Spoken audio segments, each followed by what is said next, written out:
worst possible thing you could say when you walk into a car dealership. I spent 5 years with Mercedes-Benz, 5 with General Motors, and the worst thing a person could say when they walk in is, if you could just get me to this payment, we got a deal. So your loan's probably still like 19, which means you got to pay to get out. You're upside down. It's called negative equity.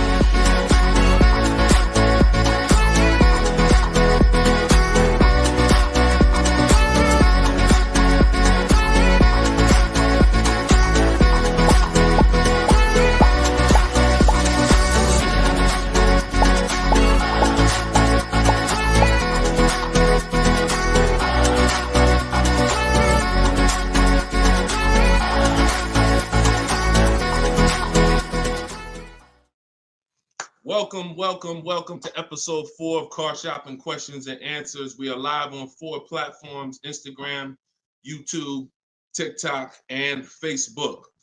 Okay, we already got people asking questions on TikTok. As you come in, we do these shows at 12. Hold on, I want to give my camera time to focus because I'm doing a lot of moving.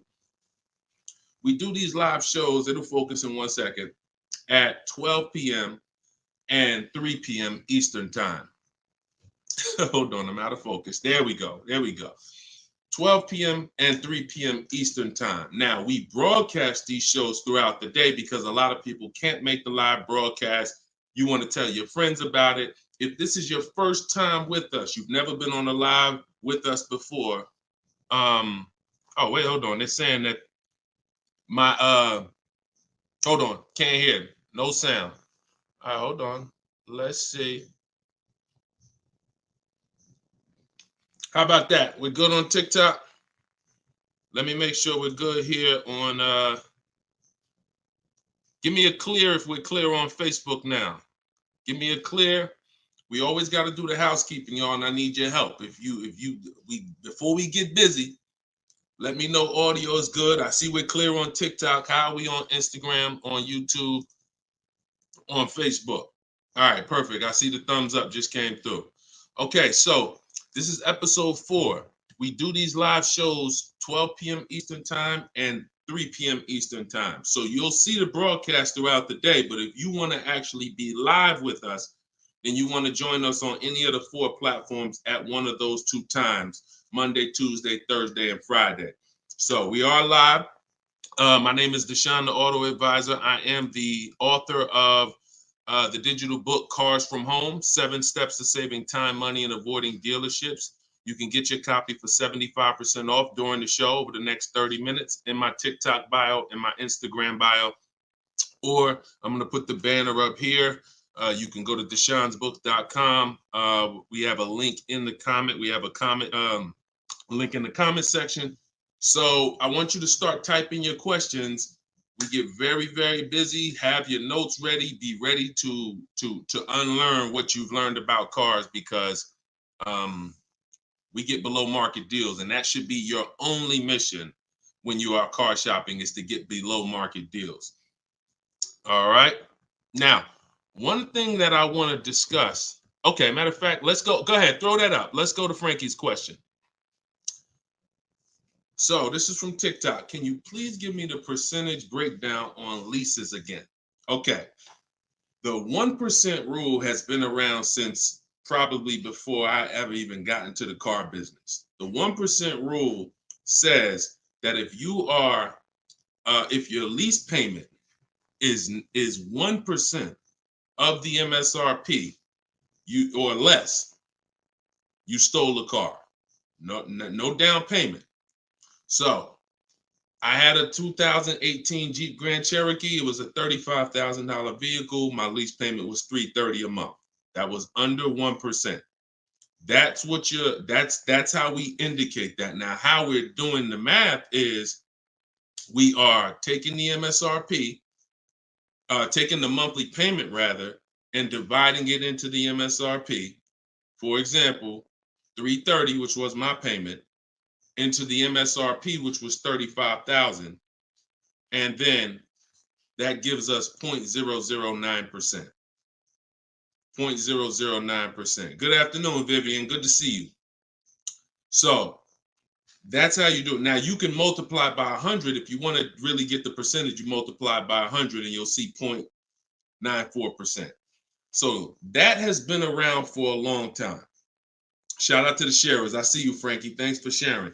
Please DM me too. I'm still waiting on ideas for what we could do for the people who share the broadcast. I mean it. We want to make sure we are rewarding people who share, tag, people who invite people to the broadcast. So DM me these ideas. Those are the only DMs I'm looking for because we get too many DMs to really respond to them. We get probably 50 to 100 a day. So we can't respond to all DMs, but those are the ones that I'm looking for. Okay, shout out to everybody who shares.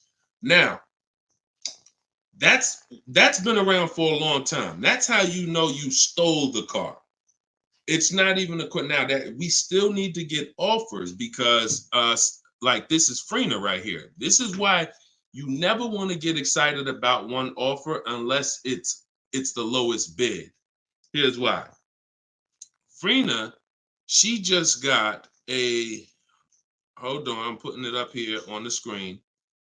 She just got a 0.88% lease on a Jeep Grand Cherokee hybrid anniversary edition. $65,000, $65,950 was the MSRP. Her best bid was $579 a month. She's in the video library. She has what we teach. Getting bids. See, so sometimes you could look and be like, oh, this offer looks really, really good. Should I take it? Not if it's not the lowest bid. It must be the lowest out of at least 5 offers. Because what I always tell you is 80% of dealers are overpriced. They're going to overcharge. So that's how you know if you won.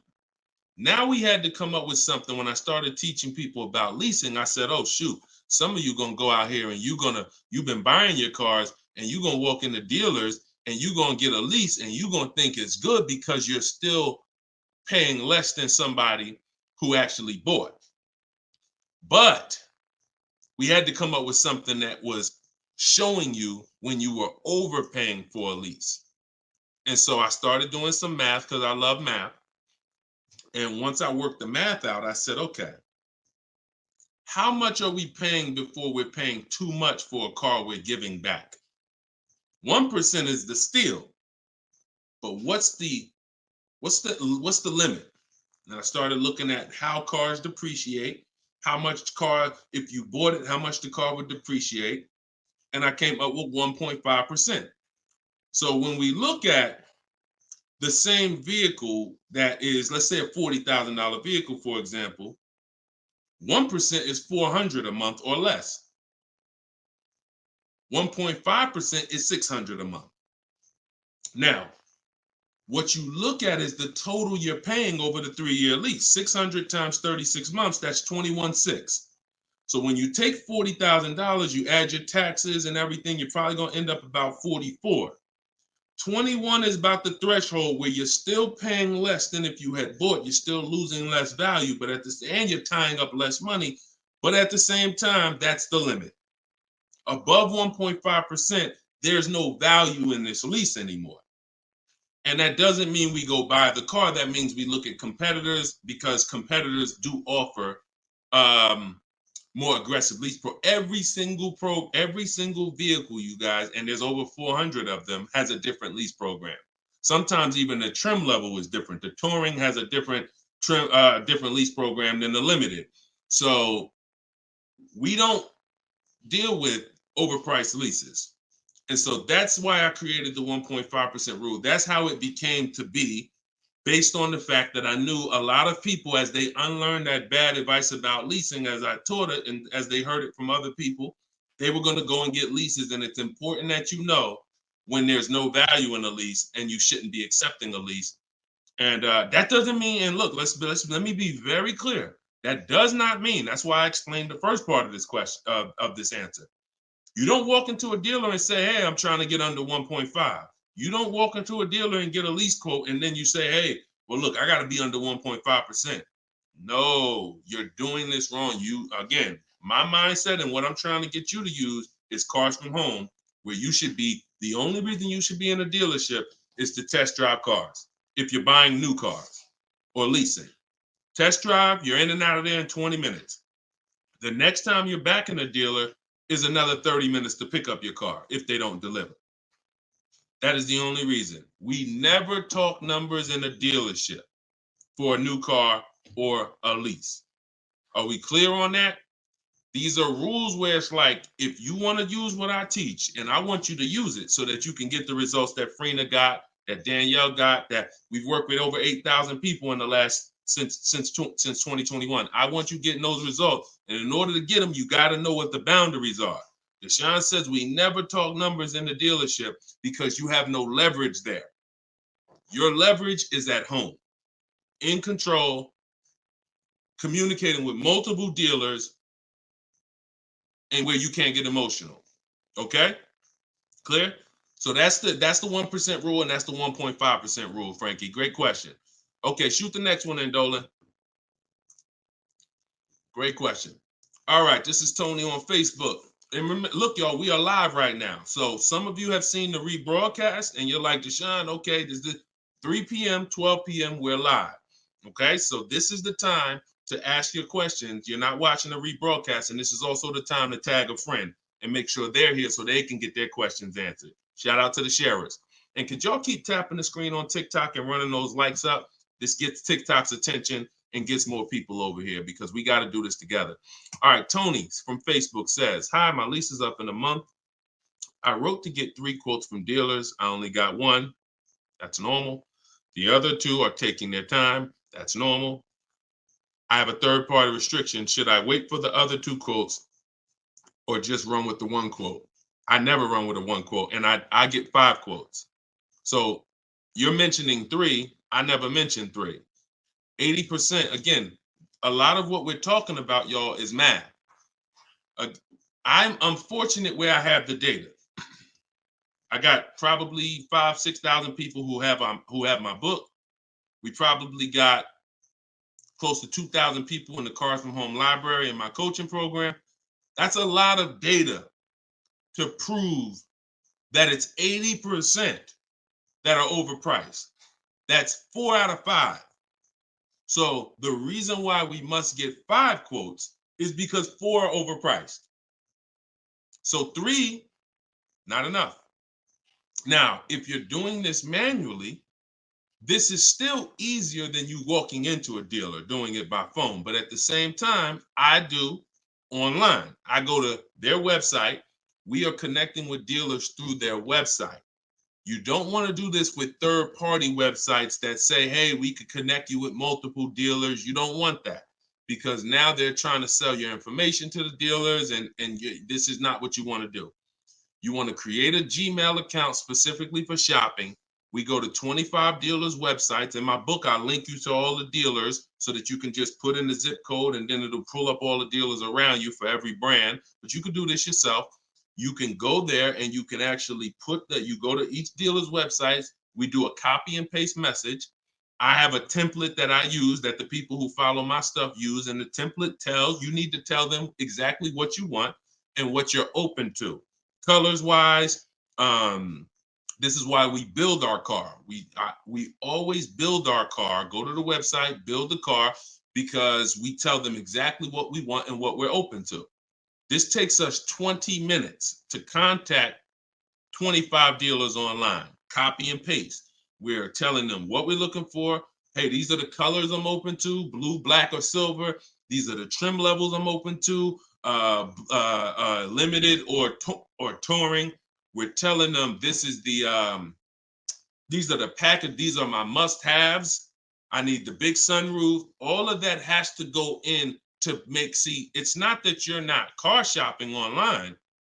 You're just now you're car shopping against people who their job is to make money. And so if you don't have what I'm telling you I've responded to hundreds of internet requests when I work for the dealers. If you're here for the first time, type a 1. If this is your first time ever being on a broadcast with us, type a 1. I want you to know a little something about me. I was inside car dealers for 14 years, responding to these quotes. So The reason why I'm giving you the exact strategies is because I know there's so many things that you're not trained to give the dealership that they need. They can't give you a quote without it. They can't shop correctly, without it. Okay, shout out to the first time people. Could everybody type welcome to the first time people? If you've been on here before, type welcome to the first time people. Now, once you give them that information, you're copy and pasting that. Copy, paste, copy, paste, copy, paste. You're doing that with 25 dealers. And then that creates the conversation to see where the dealers are actually coming, where the deals are coming from. But you need to see who has a car first. You need to see who has a car first. So, oh, you're talking about selling the lease. Okay, you're earlier in the process. Understood, Tony. Okay, perfect. No, just talk to another used car manager. And you want to have conversations because one, your car is worth different things to different people. You need at least 3 for that. You're on point. Yes, 3 quotes for your lease buyout. For your old car from 3 different used car managers. And if the 2 are not getting back to you, then just move on to other ones. But be aware, you should be using those values you got online from the online buyers to see if you have equity, because not everyone has equity. The whole purpose of the equity assessment is to make sure you're not leaving any money on the table. That's the purpose. But there's no guarantee. Many people have turned their leases in not knowing that they should have done an equity assessment, and then the dealership sitting on $2,000, $3,000, $4,000, $5,000, $6,000 that they didn't know about. That's what we want to prevent. So if you do those offers and you see you have $3,000, $4,000 in equity, now that's when you bring it here. If you do those offers and you're at a break even or $1,000, then that's not always worth it, because those used car managers are not going to match the highest offer. So be aware of that. But if you have equity there, then yeah, 3 used car managers, that's how you make a move. Okay? Fight for your money. This is your money. If you end up making $1,500 out the deal even, and it took you 2 hours, where do you make $750 an hour at? $750 an hour. So this is your money. And if you don't fight for your money, someone else will definitely cash the check. All right? Tyler said, send the next one in. Tyler said, F&I director here in Houston of 2 large stores. Your content is great. I appreciate you, Tyler. This is the 20% right here. See, the 20% can always admit when we're doing something to help the market. The 80% will come on here and be like, oh man, this guy couldn't make it in the car business. Now he's teaching. All right, go ahead. Shoot the next one up, Dolan. This one's from Facebook. What's up, John? Instagram, y'all not typing enough questions. And Instagram, just so you know, the easiest platform to share on is Instagram, because you hit that little arrow, it looks like a paper plane, and it'll let you go down your Instagram friend list and send this broadcast out to probably 10, 15, 20 people. Okay? Don't cheat your friends. All right? Shout out to the sharers. John from Facebook says, is it hard to purchase with a charge-off on credit 3 years old? So everyone who has credit issues should be following Shonda Martin. She's on all the platforms, Road to 750 plus. And you should be working on getting your credit to the point where you can qualify for the best programs. And you don't need an 800 credit score to qualify for the best programs. You usually need close to 680, 690 will usually qualify you for most tier 1 leases. Now there are some cars that have super tier where you tier A1 plus, but that's not most leases. That's not your standard everyday cars that most of us are leasing or buying. So the question is, the answer is, if you don't need a car, then you should be working on your credit.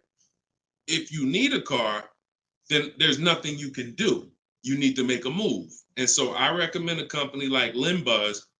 We're always going to give the dealer a chance to match or beat our offer.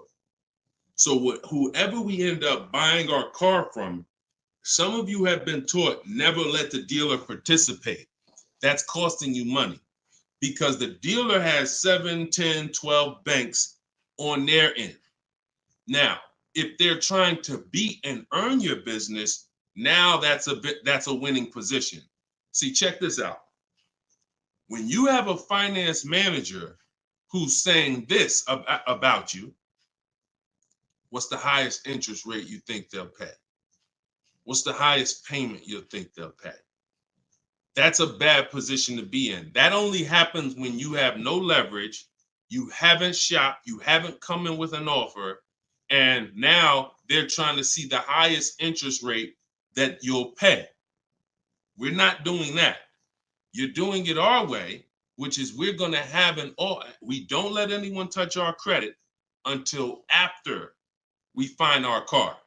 Now, once we find our car, get our best deal through a bidding system, now we're going to take that purchase agreement, that's a receipt. Yep, I see the questions coming in on Instagram. We got you. Hold on, Atlantis. Once you see the long form receipt, now you take this home, and this is when you're going to contact your bank, your credit union, the online lenders. You're going to go online lenders, online banks, online credit unions. You're going to let all these people have a shot at your business. If you do this within a small window of time, if you do it my way, it'll only take you 2 days. This is going to weigh on your score the same as one hard inquiry, because this is something called rate shopping. This is not going from dealer to dealer, getting turned down or putting in applications and nothing like that. This is how you rate shop correctly. I call this the bank bidding war. When you get my book, I also send you the bank bidding war blueprint. It's going to be going into my book, but I need about another month to be able to combine it. But I send you the bank bidding war blueprint. Now, the bank bidding war is 3 rounds. First thing we're doing is seeing, is there any special interest rates that the car we're buying has? In your particular case, John, with credit challenges, you're not going to qualify for that. That's okay. But we need to check that. If there's 0%, 0.99%, that eliminates our need to do anything else with financing, because no one else is going to beat that. Second part of the round starts, there's 3 rounds to the bank bidding war. The second part comes after we find our car, and it's what I just broke down. When we come home, we let all these banks, these lenders, online credit unions run our credit, and so they're bidding and submitting us their loan offers. Now, the third round is the dealer. That's when we're going to call the dealer who we reserved the car with and say, hey, I got 6.29 from this bank. If you can beat it, I'll give you the business. Now, this is the big difference, you guys. When you have a finance manager who's trying to beat your offer, who's calling their banks and saying, hey, I need to get 5 point something because this person already has 6. That's leverage. When you start bidding, like I'm teaching you, like what's in my book, like what's in everything we do, in my videos, everything's a bid. You have the leverage.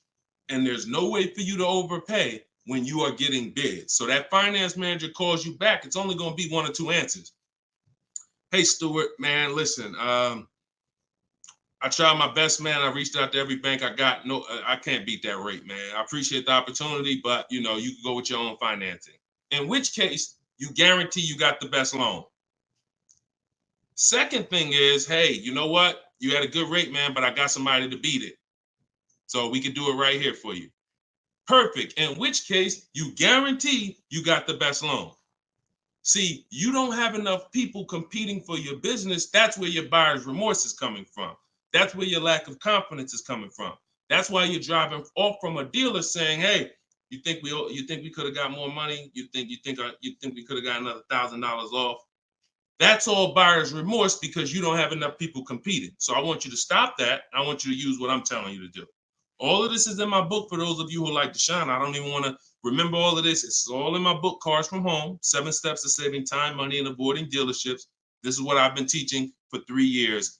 And this is what I've been doing since 2015 myself personally. So you can get your book for 75% off. Cue up the next question, Dolan. Oh, John, in your case, though, when you get that buyer's order, you would be reaching out to Limbuzz. So after you find your best car deal, you would be reaching out to Limbuzz and seeing, what their rates would be for you. And then you would be going with, still giving the dealer the opportunity to see if they can beat it. Because once a dealer knows you got an approval already, they kind of have a little more leverage to be able to see if they can beat that approval. But in any case, even if they can't, Limbuzz is pretty generous. but we don't do this until after we find our car. Okay? Great question. Shoot the next one up, Dolan. All right, this is Gemini from Instagram. Can a dealership legally raise the price from what is being offered online? Listen, nobody's suing dealers. So it's not really about what's going on legally. It's probably more ethics than anything. And we don't expect dealers to be ethical. We don't need dealers to be ethical. They've proven that the majority of them aren't ethical. So when you're not ethical, you walk the fine line between breaking the law and not. You walk that gray area. I overcharged you. I know you could have paid less, but I know, whatever. But I know I could have sold you the car for less. But I'm gonna tell you that this is the best. Like, all of this stuff is unethical, but it's legal. So when it comes to what we're doing, our job is to protect ourselves. You can't go into a car dealership expecting them to protect you. You can't go into any business transaction expecting the person you're negotiating against or the person who's selling you a product to protect you. That's why we exist, because there's no one out there. If it hadn't been done, you'd been good. If there were, even if the I think it's the Federal Trade Commission or whoever regulates businesses were stepping in to protect the public, then we wouldn't have a need for what we do. But that doesn't exist. So it's on you. It's buyer beware. It's you protect yourself. And so I provide the tools for everyone who wants to take action to protect themselves. All right? But no, we don't expect dealers to do anything other than what they've been doing. Go ahead, shoot the next question up. Let's roll. All right. Why shouldn't a person focus just on monthly payment, monthly car note? Okay, good question. Hold on. Let me make sure I can see Instagram. All right, so this one's from Instagram. Promise Tammy said, why shouldn't a person focus on just the monthly car note amount? So if we did a little math and you go, all right, if you walk into a dealer and you're looking at a $40,000 car and you say to the dealer, how much does that car cost a month? And they're smart, if they're trained, they're going to say, well, it's not really about the car payment right now. Do you like the car? And once you say, yeah, I like the car, let's get down to numbers, they're going to ask you, they're going to try to figure out what you could afford. Like, what's the most you could afford? Or I can't afford any more than $450 a month. Now, some of you know every $1,000, every $5,000 on the purchase price of a car is how much per month. Some of you know. I know we got a lot of new people on here, but for those of you who've been tapped in with us, how much is every $5,000 on a car loan?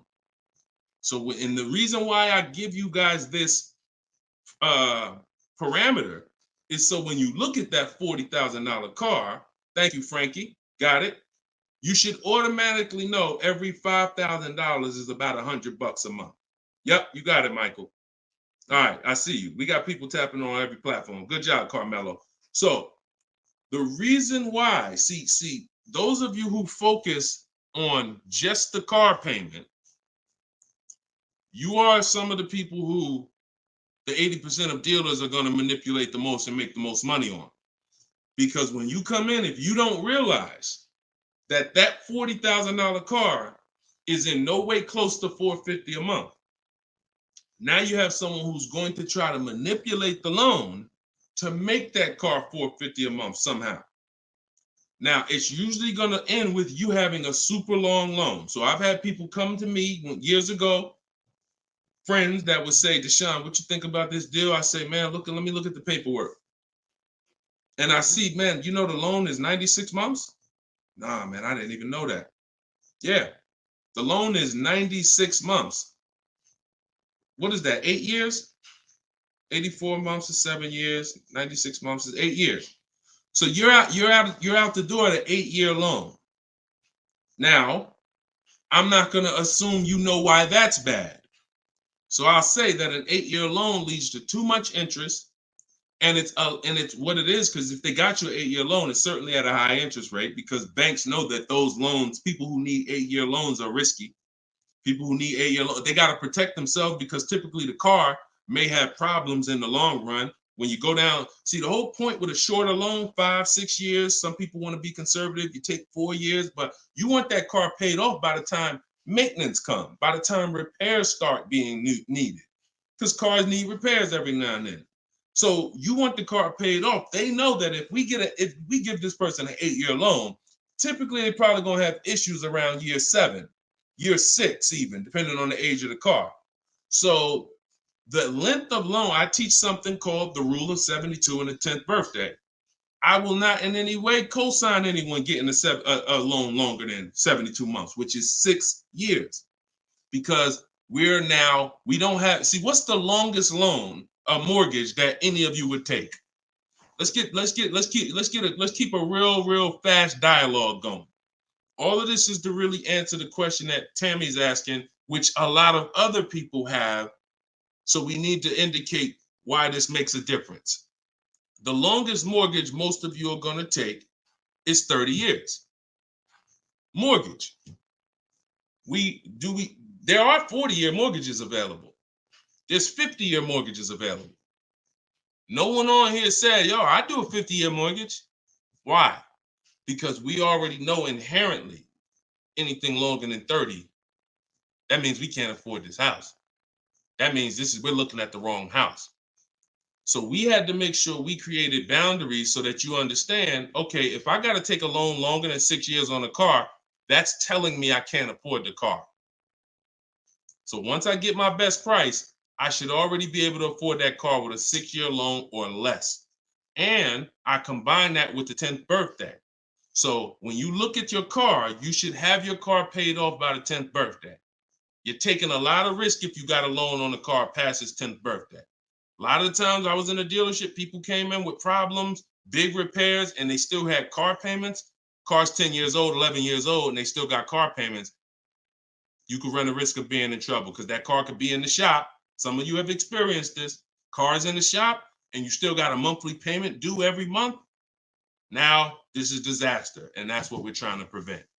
That's why we don't focus on the monthly payment. When we're purchasing a car, we are only focused on the price of the car. We need to, before we even think about monthly payment, how about this? We need to make sure we're getting the car for the lowest price possible. Because some people go in and like, hey, the car's 40 grand. Well, what if another dealer will sell it to me for 35? Once I get the lowest price, then I'm concerned with what my monthly payment is going to be. So there's steps to this. But yeah, don't focus on monthly payment and just stay committed to what we're teaching, and you'll learn and you'll see why, even more information of why that's bad. But we want you to understand the numbers, okay? Typically, you focus on monthly payments, you don't quite understand the numbers, but you will. All right, this one's from TikTok. Can you give us some tips about co-signing? Ooh, I have a very, very, very strict rule when it comes to co-signing. Now, some people, you're not going to like this. Some people will tell you this is bad advice. It's just my opinion. I've seen tons of horror stories. I've seen people walk into the dealership. I've seen young people who will co-sign, who will use up people's credit, co-signing, and just burn them, because no one cares about, if you don't care about your own credit, you certainly don't care about someone else's in a lot of cases. So, but I do have some rules, because sometimes it's going to make sense. When you can pay, if a person does not pay, then you're good. Example, my daughter, we're going to get her a car. I'll co-sign only if I can pay the note if she doesn't pay. So let's say she's working, she's paying X amount per month, I'm co-signing, but if for example, she loses her job, anything happens, I can pay if she doesn't pay. That could be for the spouse. If they don't pay, I will pay it. As long as that's the rule, then you're protecting yourself, because where you get in trouble at is if you can't pay, if they don't pay. He told me he was going to pay it. He's missed 2 payments. Your credit doesn't get, no, they don't care. So you got to be willing to say that. This has to be a person that I'm willing to pay if they don't pay. That means I got to have that type of relationship with them. Or if I can't pay, if they don't pay, I'm not co-signing, because I cannot depend on things that will go wrong. Life will happen. And then I'm sitting out here and my credit was 700, 750, 800. Now it's 620 because they missed 3 payments and I'm struggling to get this car back from them. Okay? Those are my hard rules on co-signing. I don't deviate from them. And those are typically rules that if you follow them, you're going to be safe. Okay? All right. Shoot the next question up, Dolan. Diana said, my brother asked me to co-sign. I told him, hell no. Listen, that's it. Listen, people will ask you to co-sign quick as, listen, people will ask you to co-sign like they just asking to borrow sugar. Hey man, can you co-sign this loan for me? No, listen. It takes a while to build up great credit, and it takes seconds to destroy it.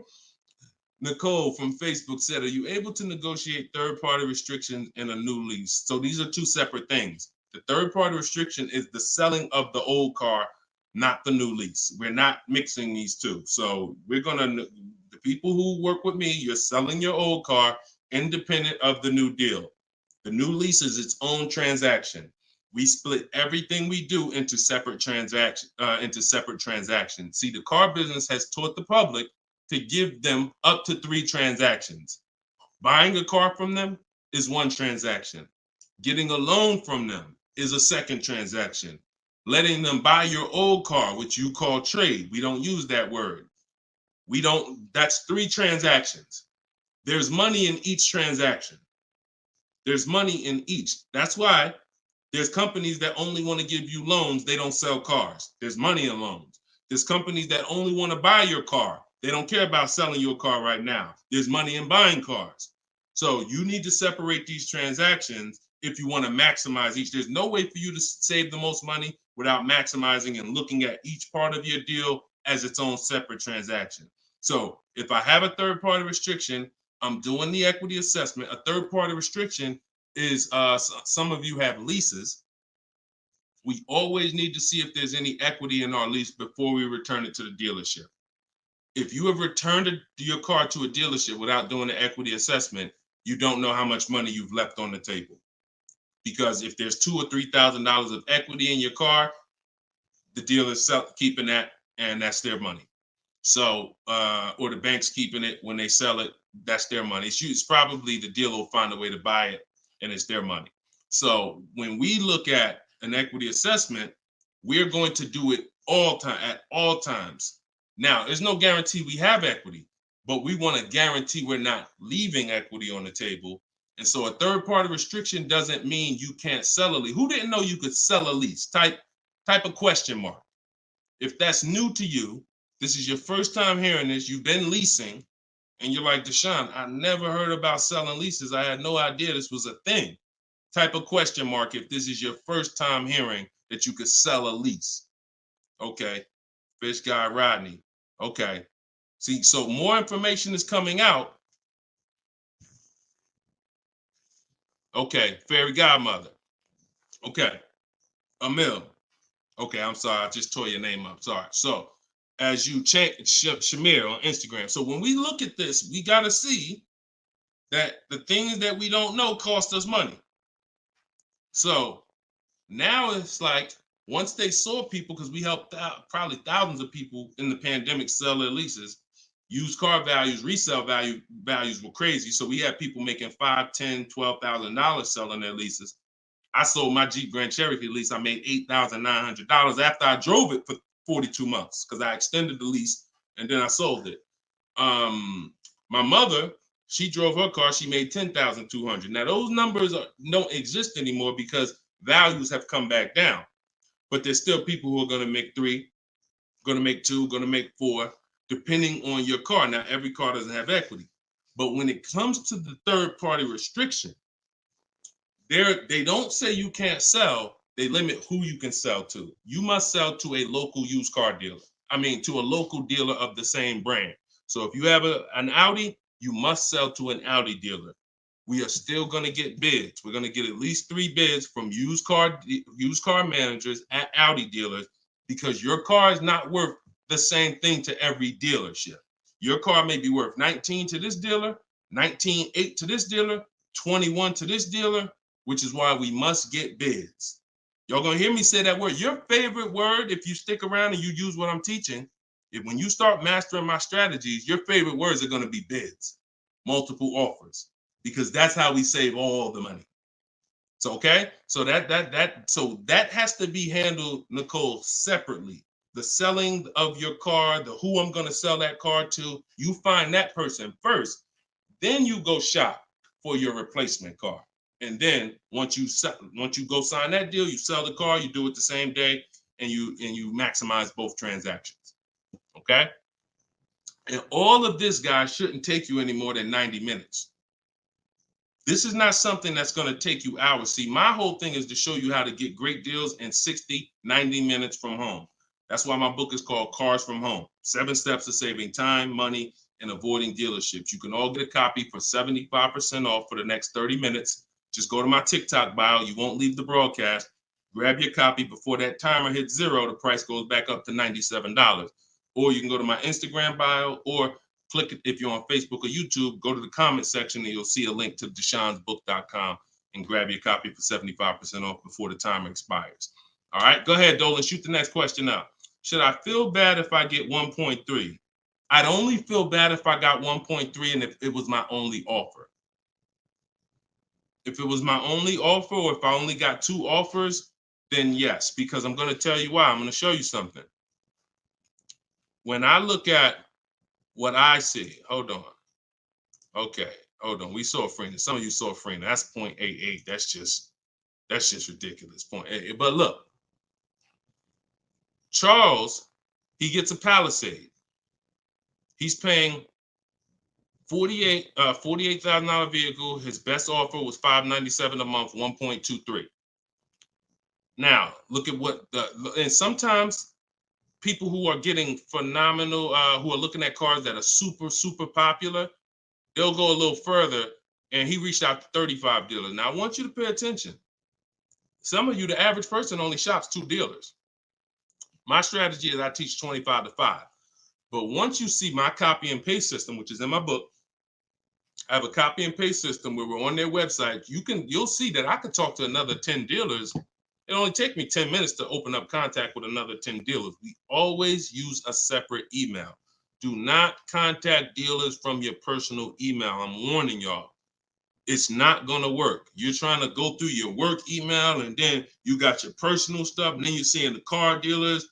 Don't do it. Create a separate Google email, and that's how we do it. So he said, I reached out to 3,500 dealers, got 10 quotes back. So that $597 a month, 1.23 is the best out of 10. So so I always tell you, when you do it right, you're going to see offers that are $150 to $200 a month more. That's when you know you've exposed the 80%, and that's when you know you shopped the right way. If you don't see that type of spread minimum, you haven't shopped enough offers.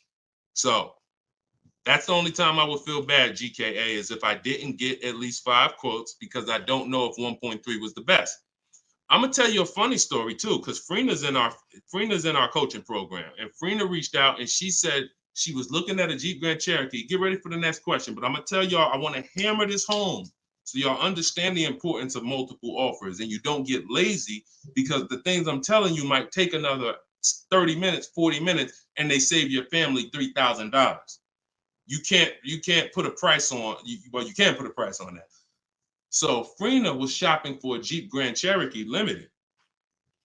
She comes to the group and she said, Deshone, this was the best offer on a Jeep Grand Cherokee Limited. It was like 1.2 and change. But she said, the guy that made me this offer said he has this 4XE. It's a hybrid. And he said he could actually do better on that one. She said, what do you think? He told me what it would be. It would drop the price here. I said, if you're open to that, then you need to run your quotes again and get 5 more offers on that vehicle, because it may have a better lease program, in which case you need to open it up again. She opened it up again. That's how she got her 0.88% lease. So if she would have just said, well, this guy is getting me 1.1, I'm gonna just take that, then she never would have found a 0.88. multiple offers. That's probably $100 a month difference than what the last offer, $100 a month times 36 months on this lease. You're talking about $3,600. And she did it in minutes. Once y'all learn how to do this, it's minutes. This is not hours. I'm not spending more than 60 minutes on shopping for a car. Now, that doesn't mean I'm not spending time to decide what I want. But once I decide what I want, once you know what you want, 60 to 90 minutes to get the best deal. That's it. All right, shoot the next one up, Dolan. Keep the questions coming, y'all. We are live every day at 3 p.m. Eastern time. Well, not every day. Monday, Tuesday, Wednesday, Thursday, and Friday. Monday, Tuesday, Thursday, and Friday at noon and 3 p.m. So this is our live show. Okay. Throughout the day, though, you may see a broadcast and you'll know, okay, you'll still be able to get value because most of the people who are asking the questions on here are asking the same questions you would have asked. So go ahead, Dolan, shoot it up. This is Raymond from YouTube. How do you structure a lease? So the first thing you want to do is look at the car you're thinking about leasing. And we like to use a 1.25% formula estimate to see if we should be even looking at that car. Okay. So if I'm looking at a car that's $40,000, I'm doing a 1.25% estimate. I'm multiplying it by 0.0125. And then I'm going to see, 40,000. I'm multiplying that by 0.0125, and that comes out to 500. So that's going to tell me if I'm looking to be at 300, that's not the car that I'm going to be looking for in most cases. Now, we don't know if the best deal is going to be 1.25, but we're trying to estimate based on a bad deal is above 1.5. Anything above 1.5, we're overpaying for our lease. No money down. Money down comes later. Now a steal is 1.1%. So I teach something in my book. It's called 1% is the steal. Between 1% and 1.5% is the deal. And then above 1.5% is time to chill. We don't do that. So that's the first thing. Now, once we move past that, now it's time to choose our mileage. So we're going to look at our lifestyle. We're going to see how much we drive to work, how much we're going to be driving the car. And once we come up with that, you're just doing some simple calculations. What's your round trip to work? 10 miles. How many days a week? 5 days. Okay, that's 500 miles a month. That's if you do the math. Let's say your trip to work is 20 miles round trip, and you do that 5 days a week. You're doing 100 miles a week to work. Times 52 weeks of the year, that's 5,200 miles. So I walk you through this in my book, but this is simple. 5,200 miles, and then you say, okay, well, I like to do a little leisure. I like to take a little trip down here. I go to my fishing. I go fishing 1,000 miles away, blah, blah, blah, blah. So you're calculating what you're going to do. The easiest way to do it is to look at your old car and see what you've done. But if you don't have an old car, this is how you calculate it. You come up with, all right, I only need about 9,000 miles a year. Perfect. All of our leases, we shop our offers with 12,000 miles a year. That's your average miles. That's what we want to base our formula from. So whenever we reach out to a dealer, we do this online. As I said, everything we do is online. Once we do this, we're shopping multiple dealers, and we're telling them work us up a lease quote. First month's payment total out of pocket. If you were on the last show earlier, we talked about we don't say down payment anymore. We say total out of pocket, TOP. Everybody who's clear on TOP, if you were on the last broadcast, type TOP.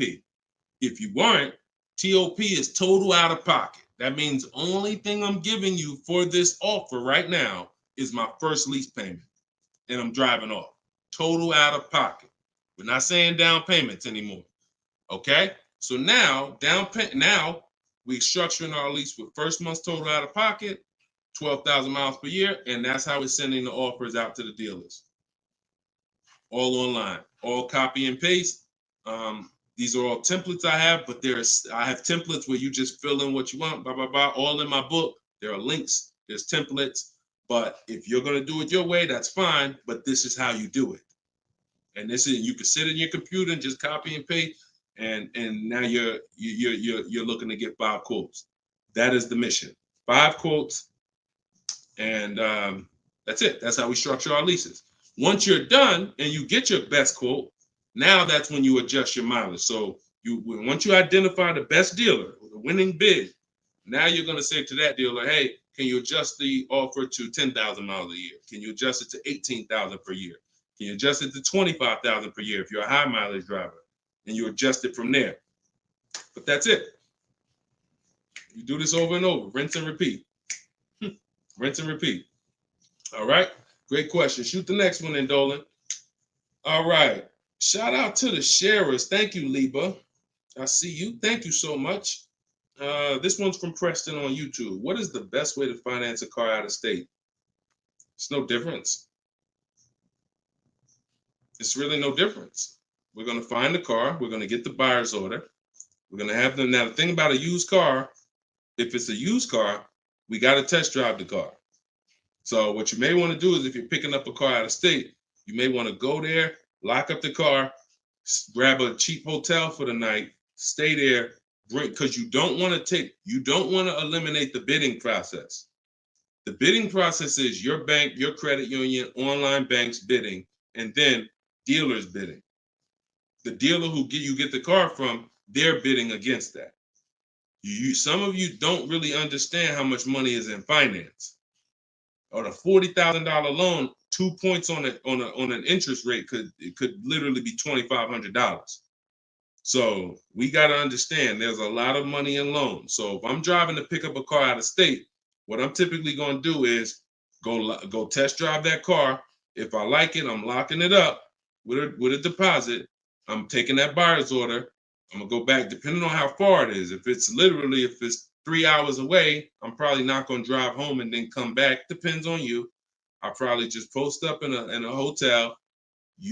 Go do my financing online. Let all these banks and credit unions run my credit so I can get their offers, and then I would call the dealership the next day and say, hey, this was my best offer. If you could beat it, I'll just come get it from you, and that's it. I'll spend $50, $60, $100 on a hotel to save $3,000, $2,000 on interest on my interest rate. But everything else is the same. So we can't be scared to go out of state. If many of you who are using what I'm teaching, you're going to see. Look at Eddie. Who was Eddie who drove? Hold on. Short conversation. John, hold on. Market. Trying to think. I'll see many of who I'm going to share with you. You'll see they'll say when they're picking up their car, I'm driving 45 minutes. I'm driving an hour and a half away. Look at Sean. Perfect example. Sean, he's also in our coach. Now, I don't want you to think, oh, I got to be in Deshaun's coaching program. There's just some people who are. The information's in the book. We got the video library. For those of you who are like, okay, I like videos to go along with the book. That's fine. I'll link you to some videos in the book. But then there's some people who coach with me and I can talk personally to them. So Sean comes on here and he comes into the group. He said, he sends this. Look at the amount. He said, I'm looking at some advice on this F-150 Lightning XLT. It's a $73,000 truck. The dealer discounted it $4,900 and then revealed that there was a $15,500 rebate. His total savings is over $20,000 off this truck. So I'm like, all right. Now me, being who I am, I don't know if that's the best. 2015, I sold 2 Maybachs. They had $20,000 rebates on it. So we don't know if this is the best. I haven't seen, this is what I said to him. I haven't seen the other offers yet, but I'm assuming you got at least 5. You're saving over $20,000 on this with this discount and rebate, but the only way to know is to compare to the other offers. See, I'm not going to get excited about this deal until he tells me what I'm about to read to you. That's when we get excited. He said, guess I could have put a little more info on here. Yes, I got about 15 quotes. You see the difference? This is what I want you to get. BK Dollar, this is what I want you to get. Liba, this is what I want you to get. Everybody watching, the money is in multiple offers. The reason why you're not saving, you're just not getting enough offers. So he says, I ended up expanding my search to 150 miles outside my area to find this deal. He said, I couldn't find watch this. I couldn't find anything under MSRP in that first search. So think about how I'm telling you, the local dealers know when they see your zip code, they know, okay, some of them, all right, we don't have to do too aggressive. But those dealers that are an hour and a half away, when they see your inquiry, they're like, oh, listen, this is a person we never would have saw before. What is it going to hurt us to blow this truck out? And we take a deal from one of our competitors' markets. We'd love to see our license plate frame over in their market. That's how we win. So he ends up saving over $20,000, and he doesn't mind driving 150 miles to go get that truck. Why? Because every mile he drives is dollars he's picking up. We clear on that? We clear? If you're clear on the importance of multiple offers, type clear. All right, shoot the next one up, Dolan.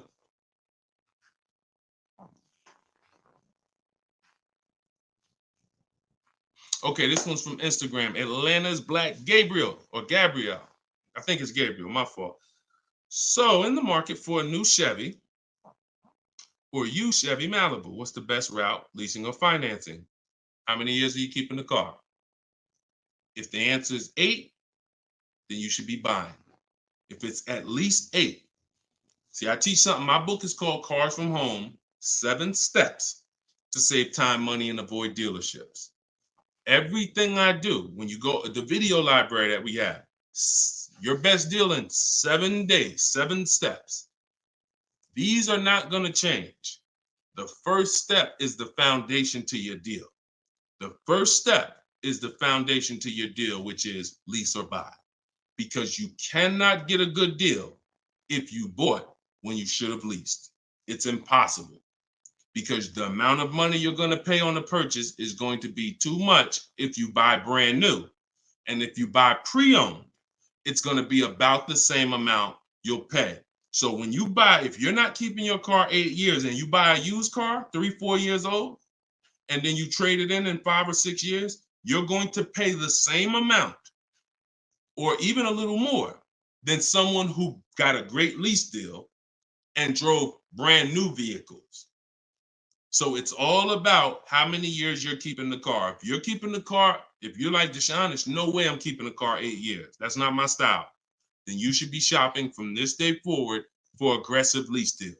Now, once you find a car that you love, or if your spouse says, you know what, I don't switch cars like that. I keep a car 8, 10, 12 years. Then we purchase for them. We're going to purchase. But for those who are not keeping their cars 8 years, you are losing thousands and thousands and thousands of dollars not leasing cars. Thousands, thousands and thousands and thousands and thousands. All right? That's the 8-year rule. It's the most important question. It's the first thing you ask when you are car shopping and you're ready to car shop. How many years am I keeping this car? 8 or less, we lease. Less than 8, we lease. More than 8, we buy. That's how we avoid the depreciation. So go ahead. It's a hard rule. You want a follow-up question to that, or anybody want to? Because I know some of you are like, Deshone, I was taught never lease.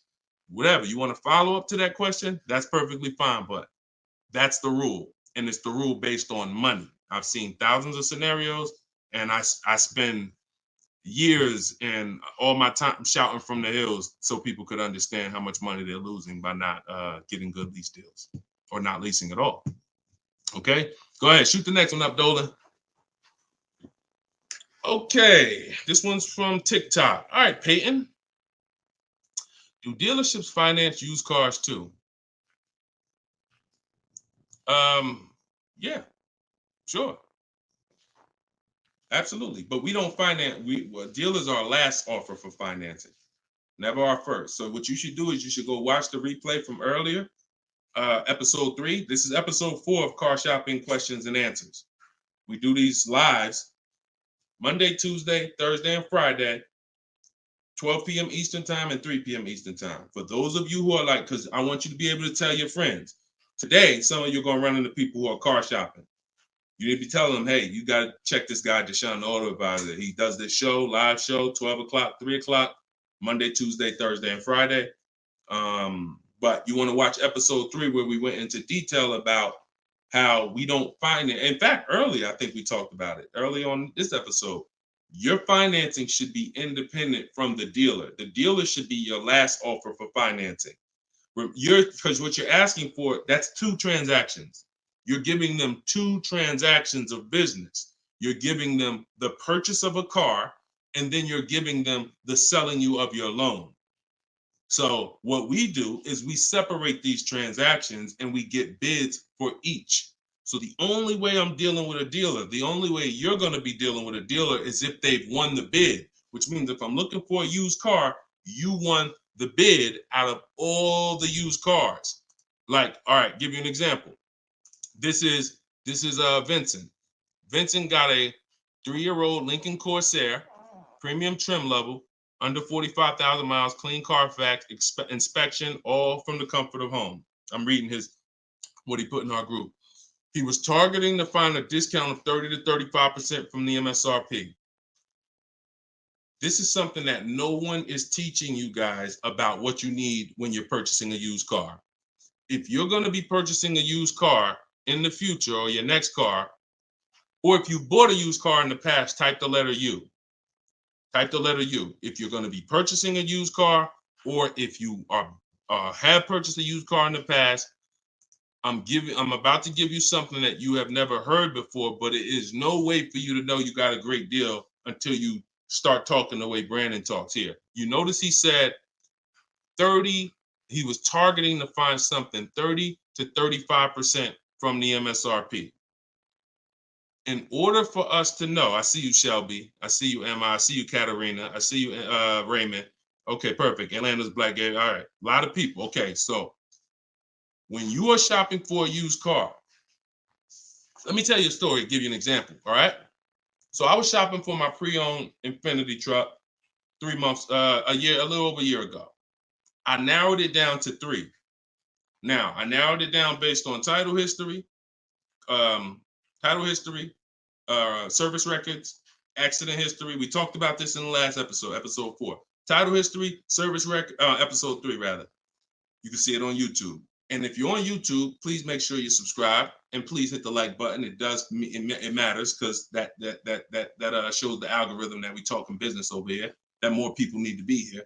So when I narrowed this down now I get to, like, I think I narrowed it down to my top 4. They were all white. They were all within 30, they're all within $1,500 of each other. Now, here's the problem. This is where it gets complex for you.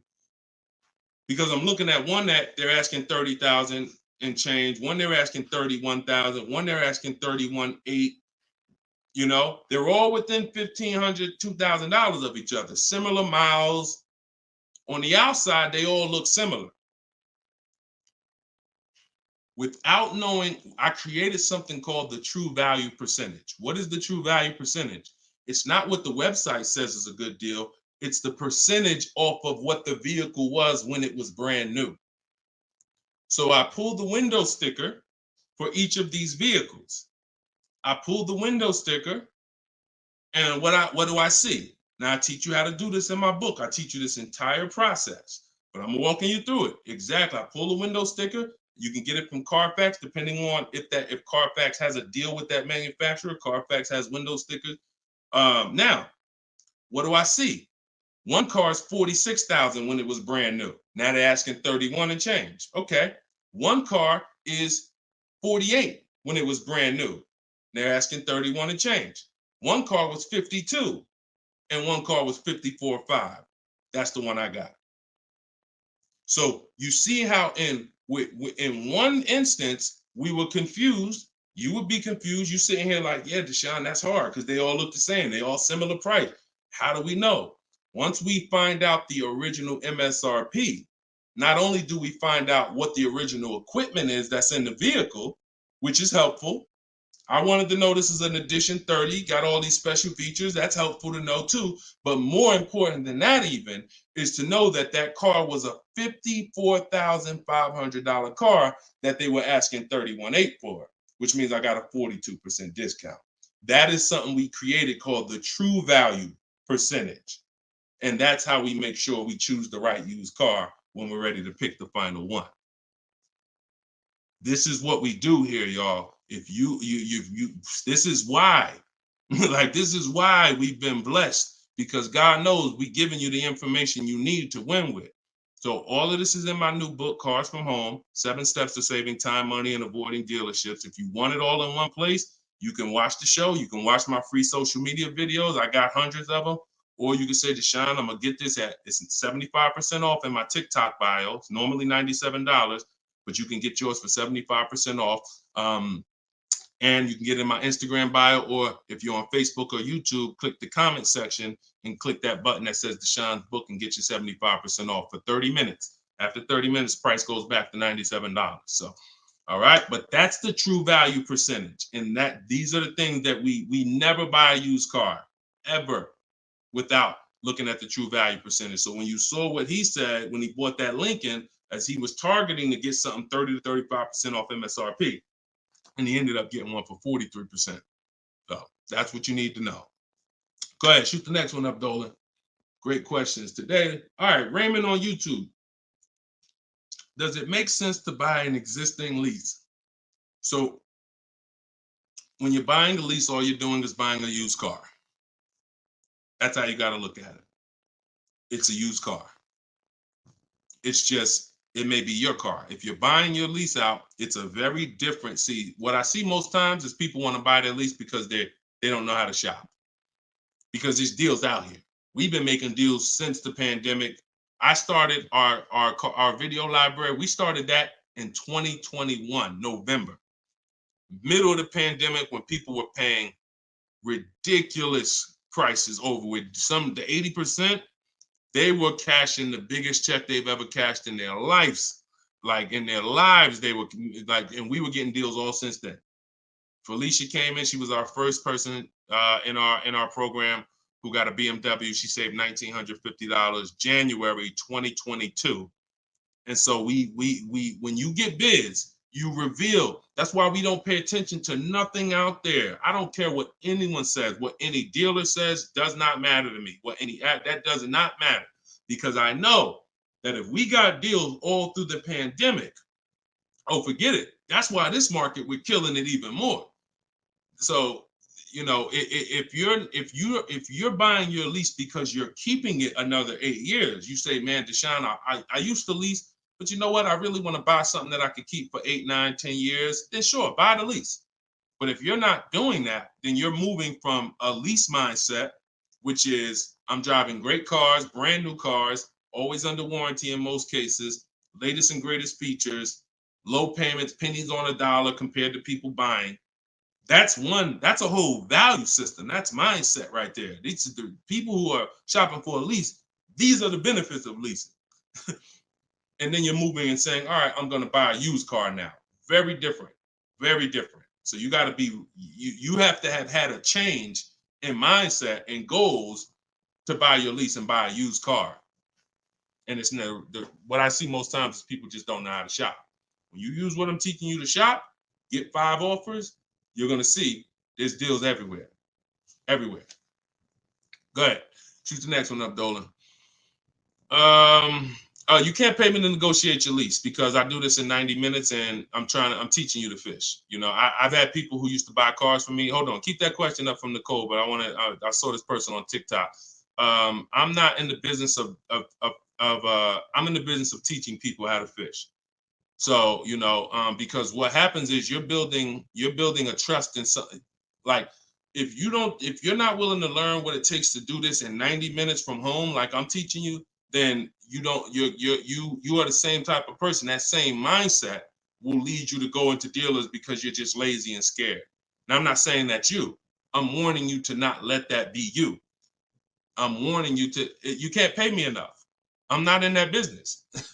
I'm in the business of helping people all around the country. It don't matter what you pay. Of course I don't think you would ever even ask me to work for free. I'm telling you though, that's not the business I'm in, because we can help thousands of people all around the country, but you're not realizing that your transaction is a 5-figure transaction. There's nothing else in this world that you're going to give that type of control. If you were going to start a business and it was going to take a $30,000 decision, $30,000 of your money, would you ever be looking and saying, oh, could you do this for me? You see, we do things with cars because we've been programmed to do them with cars. Car dealers have made you so scared that you've been programmed to do something, but you never do it with anything else. You never do it with a house. You wouldn't say, hey, could you just, I'll pay you to get my house for me. I'll pay you to, start this business for me. No, it's only cars.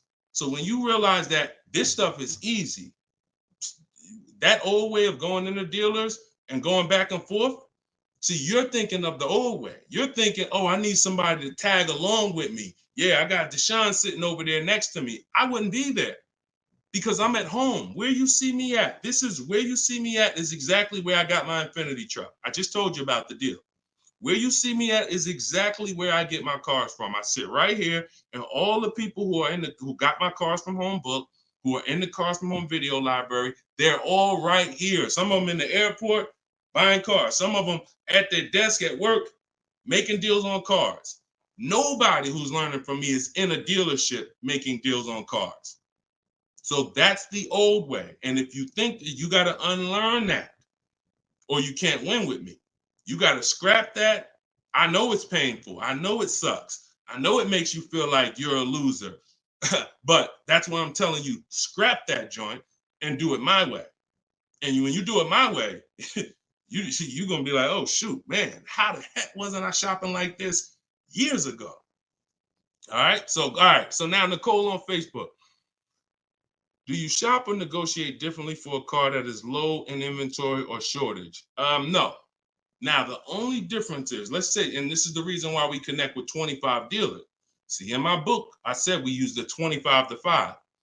We got to connect with 25 dealers. This takes us 20 minutes because we're using a copy and paste system. So if you're going to all of these Chevrolet websites and copy and pasting in their contact box, copy and paste, copy and paste, copy and paste.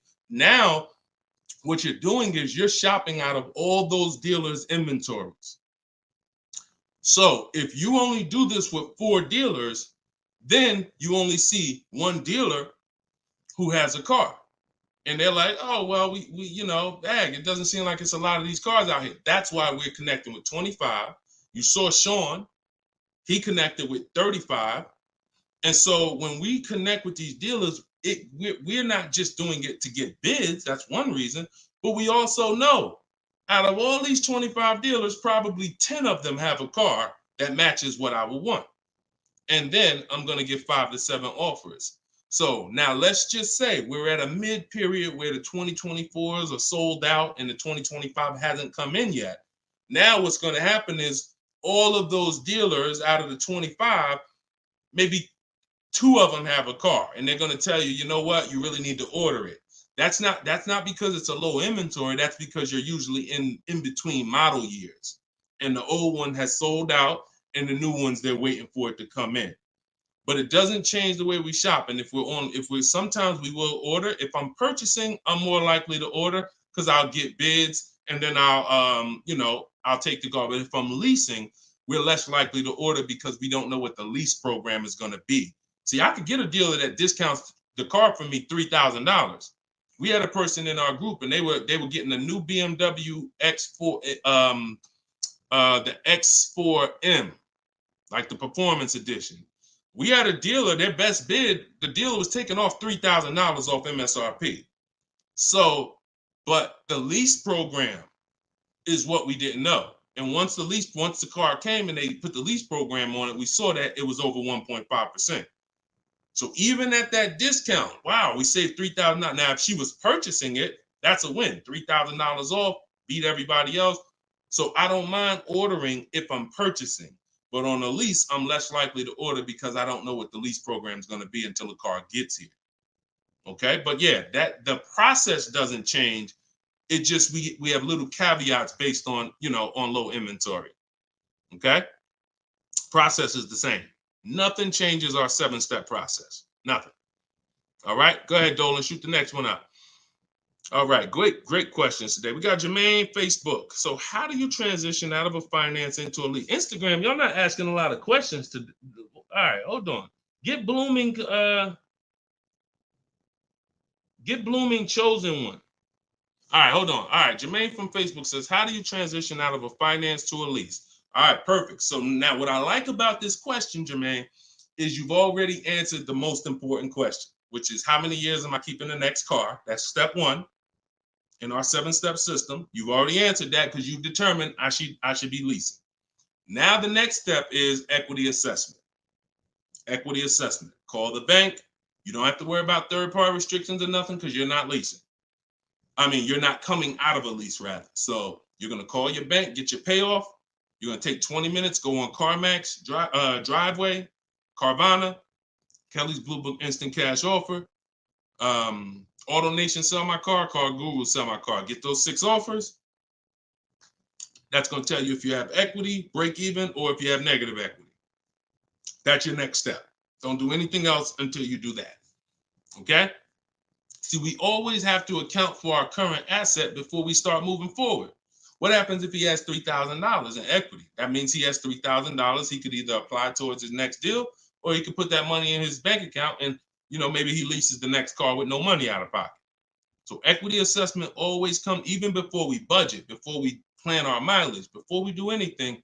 Equity assessment is what we do. All right. All right, shoot that next one up. Shoot that one up from Instagram if you got it, Dolan. It might have took you a minute, but because we got it's comments from everywhere, y'all. No matter. Okay, here we go. For your calculator, why doesn't it negotiate to the lowest offer? My calculator is the best. My calculator is the best thing that exists because it takes all the offers you get. By the way, y'all, what she's talking about. And you got to be specific because I do have multiple calculators that I've created in my book, multiple softwares where you plug in stuff and it spits out so one of the calculators that I have is the counter offer calculator. So we never accept a deal until we send a counter. So what we do is we take the counters. We take all the offers we get, we plug them into my calculator. Whether it's a lease or whether it's several types. One is for leasing, one is for cash purchases and financing. Now, when you're financing, you're always getting your deals with tax and everything included, all in. So what it does is it takes all the offers, you plug them in, and then it spits out which one is the best, and it counters everyone based on the best offer. So let's just say a dealer says, I'm gonna do a 1.1% lease, and then this dealer says 1.2. This dealer says 1.3, 1.5. It's not countering all the high offers based on their high offers. It's countering all the offers based on the lowest offer. Because if the 1.1% lease was presented to us, that means any of the dealer could have did it. So now we're calling out the 80% and letting them know that if this dealer offered me 1.1%, then you all could have done it too. You're just choosing not to do it, in which case that's what the 80% do. So we counter every single one. We even counter the lowest one. And some people in the group will say, Deshone, man, this dealer is the lowest, man. Should I be countering them for another $50 less? I say you must counter. Because you don't know if there's another $10, $50, $20. If you don't counter until a person tells you there's no more room, even if they're the lowest, that's not the best deal. So sometimes you counter the lowest offer, and the lowest offer will be like, listen, man, I gave you my best shot. I got nothing else. We know they're telling the truth because we got 4 or 5 other offers that are much higher than that. Sometimes they'll be like, listen, I can't do that $50. I'll get you another $10. That's the best I got. We know they're telling the truth because all the other offers are a whole lot higher. So that's the way the counter offer calculator works. It's gold. It's gold. So all right, we had an hour and 19 minutes. We try to keep these broadcasts about an hour and 15. Every now and then we go a little over, but listen, y'all, we are live Monday, Tuesday, Thursday, and Friday, 12 p.m. Mark your calendars, 12 p.m. Eastern time, 3 p.m. Eastern time. I'm hoping to, in the next couple of days, have a link in my bios so that people will be able to actually go to our calendar, put a reminder, but you know it. 12 p.m. Eastern time, 3 p.m. Eastern time, Monday, Tuesday, Thursday, and Friday. And this whole broadcast is sponsored by, if you just jumped on, I'm the creator, I'm the author of the book, the digital book, Cars from Home, 7 Steps to Saving Time, Money, and Avoiding Dealerships. You can get it for 75% off. It's normally $97, but as long as you get there before the timer hits 0, you can get it for $24 in my TikTok bio, in my Instagram bio, or you could go to deshonesbook.com in the comment section on YouTube or Facebook. Get your copy for 75% off. I'm also the creator of the Cars from Home video library, and I've coached over probably 1,500 people now since 2021. So we've been doing this. Everything I'm teaching you is proven. And I'm going to tell you, just like I tell my coaching students, when you get my book, see, I don't do questions and answers for my book, y'all. See, there's people who DM me. First of all, I don't even see DMs. The reason why I can't do question and answers because there's no other author that does it. So I make myself available probably more than anybody. But when you buy the book, trust the process. If you don't see me say do it, don't do it. Do everything I say do. I tell everybody, even if they're in my coaching programs, you must trust the process that I'm giving you, and you got to unlearn your old process. Don't even think about your old process. Use my process, and I'll lead you to where you want to be at. Guaranteed. All right, so get your copy. I will see y'all all on the next broadcast. Tell your friends.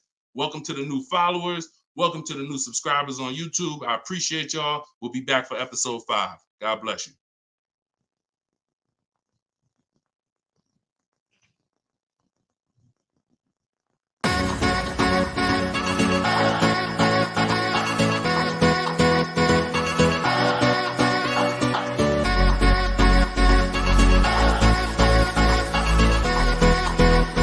The worst possible thing you could say when you walk into a car dealership. I spent 5 years with Mercedes-Benz, 5 with General Motors, and the worst thing a person could say when they walk in is, if you could just get me to this payment, we got a deal.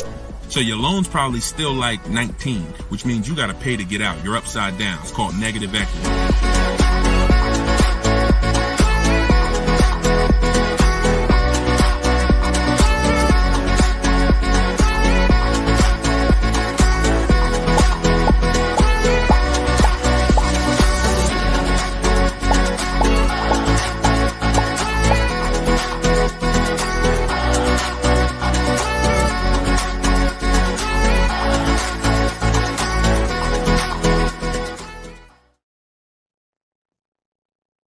What's going on? What's going on? Welcome everybody to Wednesday, 12 noon car shopping Q&A. This is episode 5. We do these live shows 12 p.m. We're not going to usually be doing Wednesday, but I said, you know what? Let's throw in a special 12 p.m. Wednesday.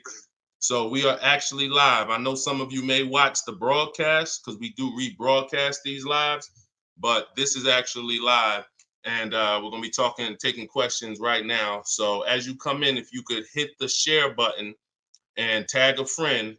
I'm just getting us up on TikTok right now. I got to make sure I keep people out who are under 18. So come on in. I'm going to share this. If you don't know me, if this is your first time seeing a show with me, type the number 1. Type the number 1 if this is your first time. Welcome back to people who have been here with us in the past or on previous shows.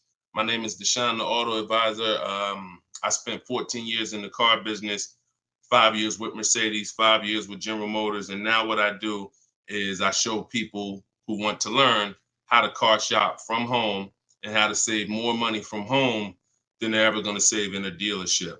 So I'm the author of the book, the digital book, Cars from Home, 7 Steps to Saving Time, Money, and Avoiding Dealerships. And I'm also the creator of the Cars from Home video library, which is a step-by-step video platform. But anyone who's on here for the next 30 minutes, you can get a copy of my new book, Cars from Home, in my TikTok bio at 75% off. It's normally $97, but for 30 minutes, you can get it in my TikTok bio for 75% off, Instagram bio for 75% off. Or you can go to deshonesbook.com in the Facebook comments or in the YouTube comments. But let's get busy. Get your copy for 75% off. Everything I'm going to be talking about on this show, once again, this is live. It's Wednesday. This is a 12 p.m. noon show. So for those of you who may have seen the broadcast, this is actually live, so we can start typing our questions in. And my man Dolan's going to pull those questions in as you guys type them. And we're pulling questions from TikTok. We're pulling questions from Instagram. Shout out to TikTok. Y'all can start typing your car shopping questions, and let's get busy. What's up, Mike? What's up, Fancy Girl? What's going on, Crows fam? I see you back. Good to see you. What's up, Manly Snacks? Good to see everybody coming in on TikTok. And as you come in on TikTok, can y'all start tapping the screen? If you're going to spend 10, 15 minutes with us, start tapping the screen, shooting those likes up. And then my man Dolan is going to bring in the first question when y'all type it. So Instagram, make sure y'all typing. Sometimes Facebook and YouTube, we notice y'all are a little slow. We need y'all to get a little faster because TikTok always types their questions fast, and Instagram usually types their questions fast. But Facebook, y'all got to get a little faster with y'all questions. So we know that y'all going to step up today and start getting your questions in. All right. I see one that came in from JC. You want to pull that one up, Dolan? On YouTube? Okay. Our best deals, are they made from the comfy confines of our home, or should we hammer it out at the dealership going toe-to-toe, jab for jab with the salesman, finance, and sales managers?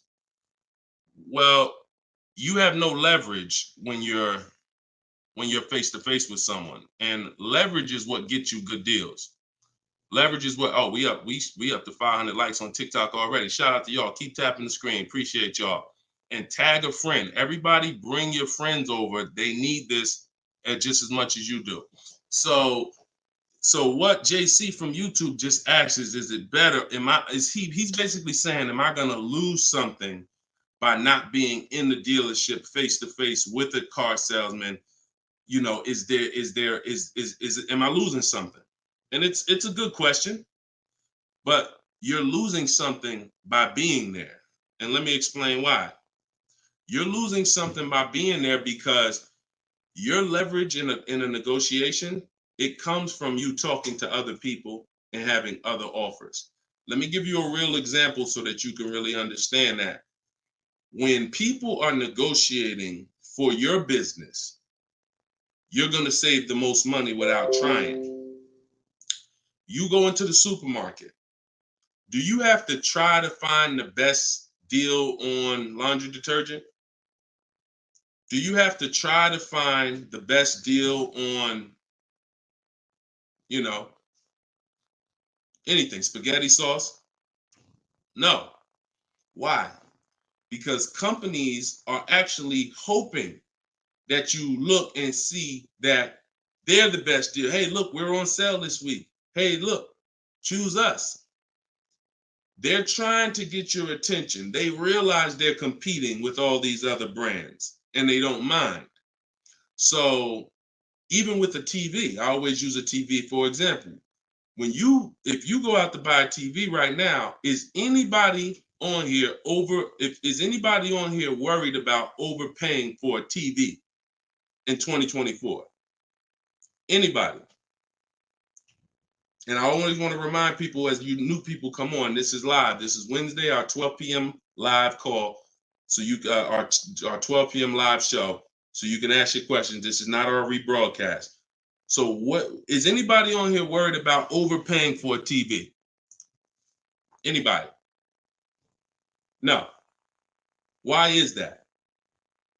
Because you already know that companies are competing to sell you a TV. Sony, TCL, Samsung, all of these companies are competing. Therefore, you're not gonna overpay. That's what we bring to car buying.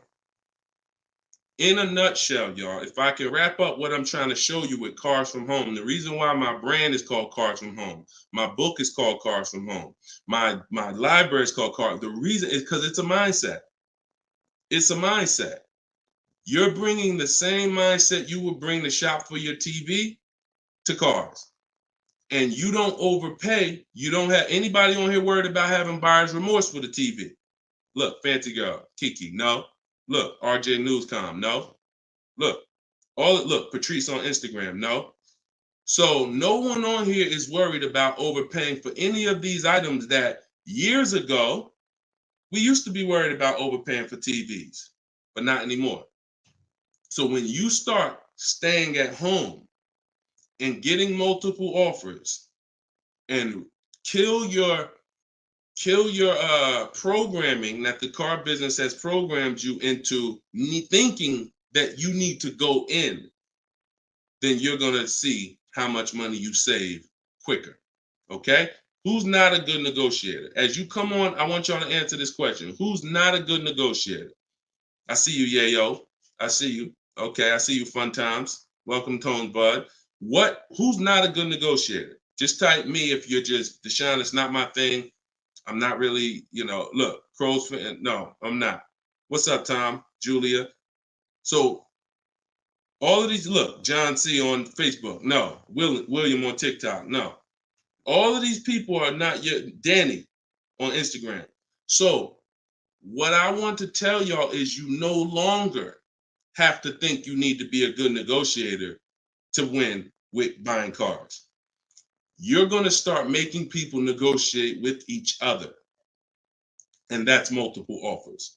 So if you're buying your next car and it's a new car, you're going to get at least 5 offers from 5 different dealers.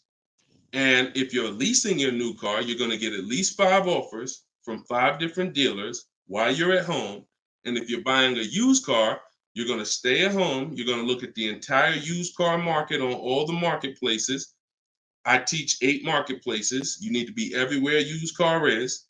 These are like if you were buying a TV, to continue to use that example, you wouldn't just be on Walmart.com, but not be on Amazon. You wouldn't skip Best Buy. You wouldn't skip PC. Wherever there's a TV, you would be. It's the same thing. And y'all are going to save more money than you've ever saved, easier. This is how you take control and have your confidence, and you are empowered. Okay? So that's the answer to your question, JC. You don't lose by being at home making dealers bid. You lose by being in dealers going one-on-one. Okay, great question. Shoot the next one up, Dolan. All right, this one is Mr. Martinez on TikTok. Do they require a credit check with the request? Now, that's a good question. They'll make you think they do. Whenever somebody requests your credit for a quote, just know that that's a tactic. This is why you don't want to be in dealers talking. Remember this rule. Never talk numbers for a car in the dealership. Okay? Never talk numbers in the dealership. You want to only test drive the car. Now, it's a little different with a used car. New cars, leases, never talk numbers in the dealership because you have no leverage there. It's continuing to go back. You have no leverage inside the dealership. Now, when you are requesting your quotes, you're going to the dealership site. In my book, my book is called Cars from Home, 7 Steps to Saving Time, Money, and Avoiding Dealerships. Everything that I'm teaching y'all is out of one of those 7 steps. Now, when you get to the point where you're getting offers, we're not using third-party websites because dealers pay for those leads. We don't want dealers paying any extra money to a company to get in touch with us. We want to go direct to dealers' websites. This takes 20 minutes. If you do it my way, you're going to the dealer's website. In my book, I have a link to the dealers. Each brand, you put your zip code in and it'll pull up all the dealers. Now, as you go to these dealers' websites, you're doing a copy and paste. Copy and paste. And now, what are we saying in that first message? What we want, what we're looking for, when we can purchase. We're not talking about numbers yet. We just want to see who has a car. Now, once we see who has a car, now my strategy that I like you to start using, and some of you who have my book, you've used it already, is the 25 to 5. 25 to 5 is when you're connecting with 25 dealers online, and the goal is to get 5 offers. So, and the reason why we get 5 offers is because 80% are overpriced. So 4 of those 5 offers are usually going to be overpriced. That's when you know you did it right. So when we're getting our quote request, one dealer might say, oh, I can't do it without credit. One of the things we say when we're requesting quotes for a lease is assume tier 1. Now, for those of you who are purchasing, not leasing, you're going to request quotes all in, taxes, fees, everything in. Now, there are people who are going to try to knock you off your game. Some of you know, if you have my book, I have scripts for everything they're going to say, because I used to have to use these templates. You're going to hear stuff like, oh, we need you. When can we get on the phone? Can we just have a quick phone call? My script for that is, I'm going to be handling my whole process from home. I'm only going to be talking to the person who actually makes the best offer. And then you always end with a question. So you will always ask. You never want to end your communication online just end with a statement, because they're trying to get you on their agenda. You're trying to keep them on our agenda, which is, you're either going to let me know what car you have. Do you have a car that matches what I want? Second, once I confirm you have a car that matches what I want, can you give me an offer for it? That's what we want. And everything we do is to stay on that agenda. Does that make sense? When you're leasing and you're buying new cars, you have to have an agenda, because, again, I'm trying to teach you, I want you shopping with strategy. I've been doing this, helping people since 2021. We've helped over 8,000 people, probably 6,000 with my book, another 2,000 with our video program. So this, we know, works. I'm not telling you something that I'm hoping works for you. You just have to do it. But what you're going to have to do is stick to the agenda and realize that my only two purposes is to find out, does a dealer have a car that matches what I want? And can you make me an offer on it? That's it. And now I have scripts in my book that do that. For all of you who just came on, this whole show is sponsored by my new book, Cars from Home. And you can get your copy for 75% off. It's normally $97. It's a digital book, because I need to update it as things change in the market. And if you got a print book, if I printed a book and now I mailed you a book, now you got the book and it works now, but when you go to use it a year from now, some things may change, some websites may change and whatnot. Now you got to buy another book. So this book is a one-time. You get upgrades as I upgrade it, and I probably updated it at least 4 times since I launched it. So get your copy for 75% off in my TikTok bio, but you only got 30 minutes. Once 30 minutes passes, it goes back up to $97, which is still a great price, by the way, because you're going to save thousands of dollars using it in my Instagram bio and my TikTok bio. So you're never getting to the point, Mr. Martinez, where you are giving a person an opportunity to run your credit, because everything you're doing is at home requesting information. So as long as you get into the business of being at home, writing and requesting prices, and seeing which dealer is going to offer you the car for the best price, you're never going to be in a position where you need to be giving your credit, because there's no reason. And if you give your credit, you really fell for the game, because now they locked you into them, which is the goal. So no reason for everybody, no reason to give credit to give somebody our credit to get an offer. All right, go ahead, Dolan. Next one. Type your questions. I see a lot coming in from Instagram. I'm in the dealership right now. Vital on Instagram. Keep that up. Keep that up, Dolan. Vital just said I'm in the dealer right now. Now, if you're there negotiating, then you're never going to get the best deal. You're never going to get the best deal. Understand, y'all, I'm not playing games. For those of you who don't understand what we really do here, like, this is Greg right here. Greg used our strategies. He got a $56,000 Kia EV6 win. He got it for $527 a month on his lease, no money down. That's through bids. That's not through negotiations. Danielle's lease, $44,000 Audi A3. She got it for $550 a month, no money down. You know, this is on a purchase here. Sean bought, and some of you may have these cars and look at your payments and you're going to say, Dad, Deshone, I got that same car, man, and I ain't get that price. That's why I'm trying to tell you to listen. And like, we're not regular here. And sometimes I think, like, I'm not the public. I could be in the car business making $200,000-$300,000 a year if I wanted to. This is not God's plan for me. I'm trying to give you the game, but you got to understand who I am. This ship has sailed. We've been doing this for thousands of people since 2021. If you just now here and you just finding me and you haven't used my stuff yet, like, you missed it, but understand, don't keep missing it. This Sean, he got this F-150 Lightning XLT, $73,000 truck, brand new truck. He saved over $20,000 getting bids my way. And the people who learn from me, they're never going back to the old way. They're never going back to negotiating and dealing. It only take one time for you to use what I'm telling you and see how quick you buy cars and see how much money you save to realize, oh shoot, I'm never going back to that old way of car shopping again.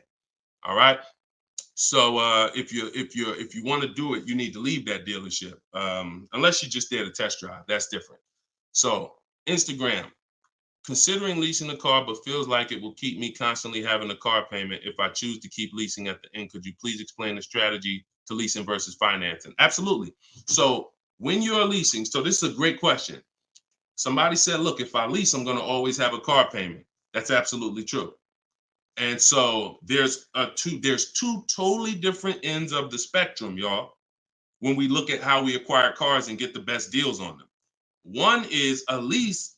My goal is to drive a new car, always under warranty in most cases, except if I'm a high mileage driver. I'm paying pennies on the dollar compared to somebody purchasing like that same car that Greg got. He's paying $527 a month. That same vehicle would be, it's a $56,000 car. That same vehicle will be $1,000 a month on the car note, at least on a 6-year car note. So I'm paying pennies on the dollar. I just had somebody today, he's going to pick up a brand new Kia Telluride. He got a payment of in the 400 range of $42,000 Kia Telluride. Once he negotiated it, he decided he was going to put $2,500 down because he wanted his payment where it was. But he already had a ridiculously low payment. It was like a 1.1% lease deal on a Kia Telluride. I told him, I said, you know that same Kia Telluride, $42,000, that would cost about $800 a month to purchase? He said, yeah, I know. I used to buy one. I used to buy mine. He actually had one. It got totaled.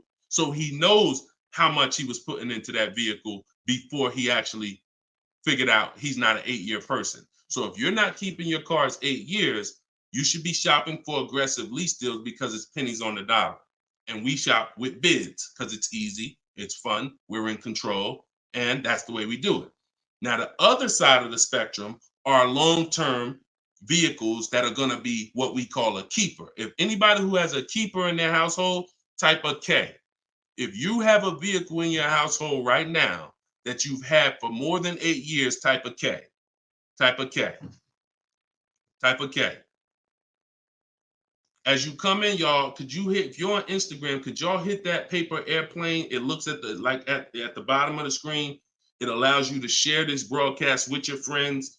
And could everyone who shares, could you share this broadcast? It does help. It matters. And I'm never going to stop asking for it. And I'm never going to stop appreciating the people who share. I appreciate you guys. And your friends will appreciate you more than anything, more than even I appreciate you. When you tag a friend who doesn't know me and they're car shopping, they'll appreciate you more than even I appreciate you. So, okay, all right. So we got John on on Facebook. We got Michael. We got hold on, let me see. Acura MDX. Rob Korn got an Acura MDX on Instagram. He's had it 195,000 miles. So these are what we call Derek on TikTok, Donald on TikTok. These are what we call keepers. These are vehicles that, someone asked a question about understanding if I always have a car payment, if I lease, can we please explain the strategy of leasing versus financing? I just told you the benefits of leasing. Now, all those benefits come at a price. Now, the other side of the spectrum is the long-term keeper vehicle where now we have outlived depreciation because the unseen expense is the one that's killing you. The unseen expense is depreciation. When you buy your car today for $30,000, tomorrow it's not worth $30,000, right? Tomorrow. You can buy a car today for $30,000 and bring it back to the dealer tomorrow. They're not just giving you your $30,000.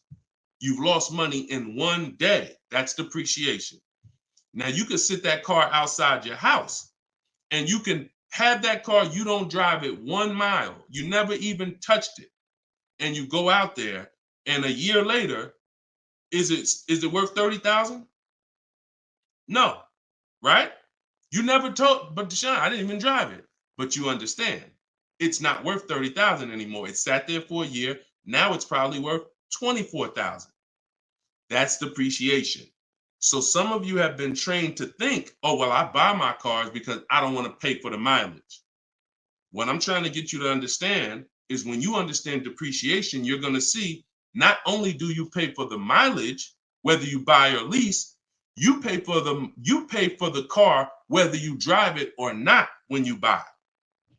Does that make sense? Type clear if y'all are clear so far on this, on these principles. Because it's bad information that's been fed to you for all these years that, oh, you know what? I like to drive as much as I want. Oh, I like to do everything and I don't want to pay for mileage, so I'm going to buy. But what you're seeing now is, oh, shoot.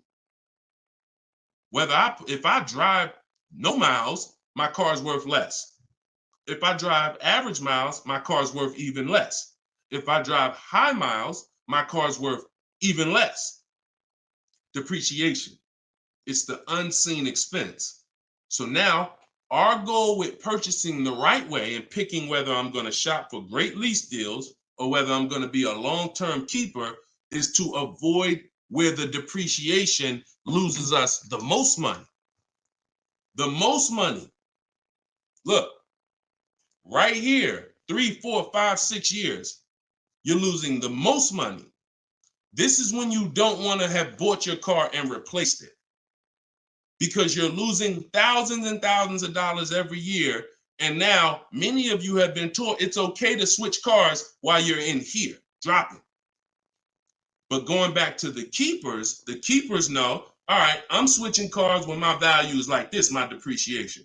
So all of you who said out there that you got a car that you had for 8 years, 10 years, 12 years, now you're gonna, here's what proves to you what I'm saying is true.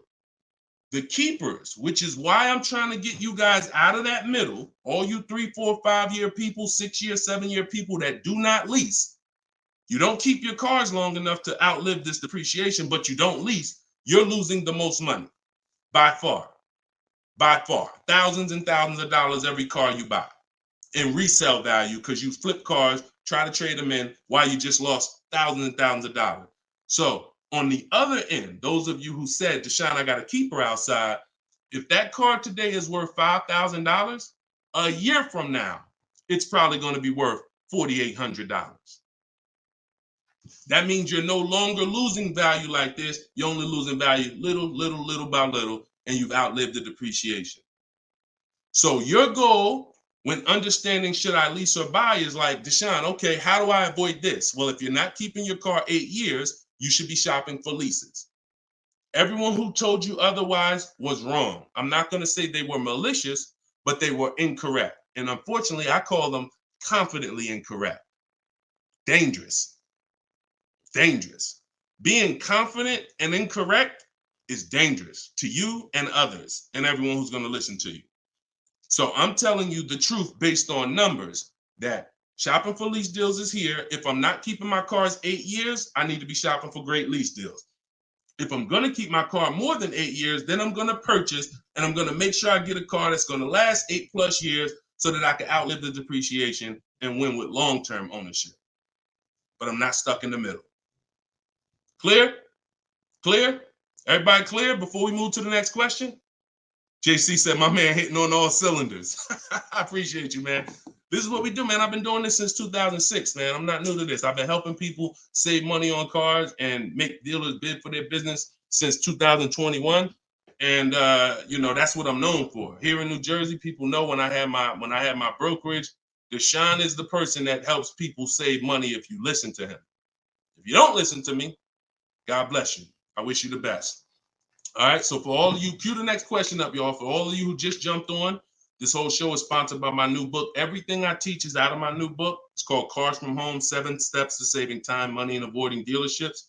It's normally $97, but as part of our launch, you can get your copy for 75% off. It's a digital book. It'll be in your inbox in literally 3 minutes. And if you're on TikTok, you won't leave the broadcast, so you don't have to wait until the show is over to click the link in my bio, get your copy, And then you can come back and listen to the rest. Same thing on Instagram. And we got something in the comments for Facebook and YouTube. You guys can click the comment section. Or if you're watching us on television, you can scan the QR code with your phone. All right, let's go, Dolan. Shoot that next one up, brother.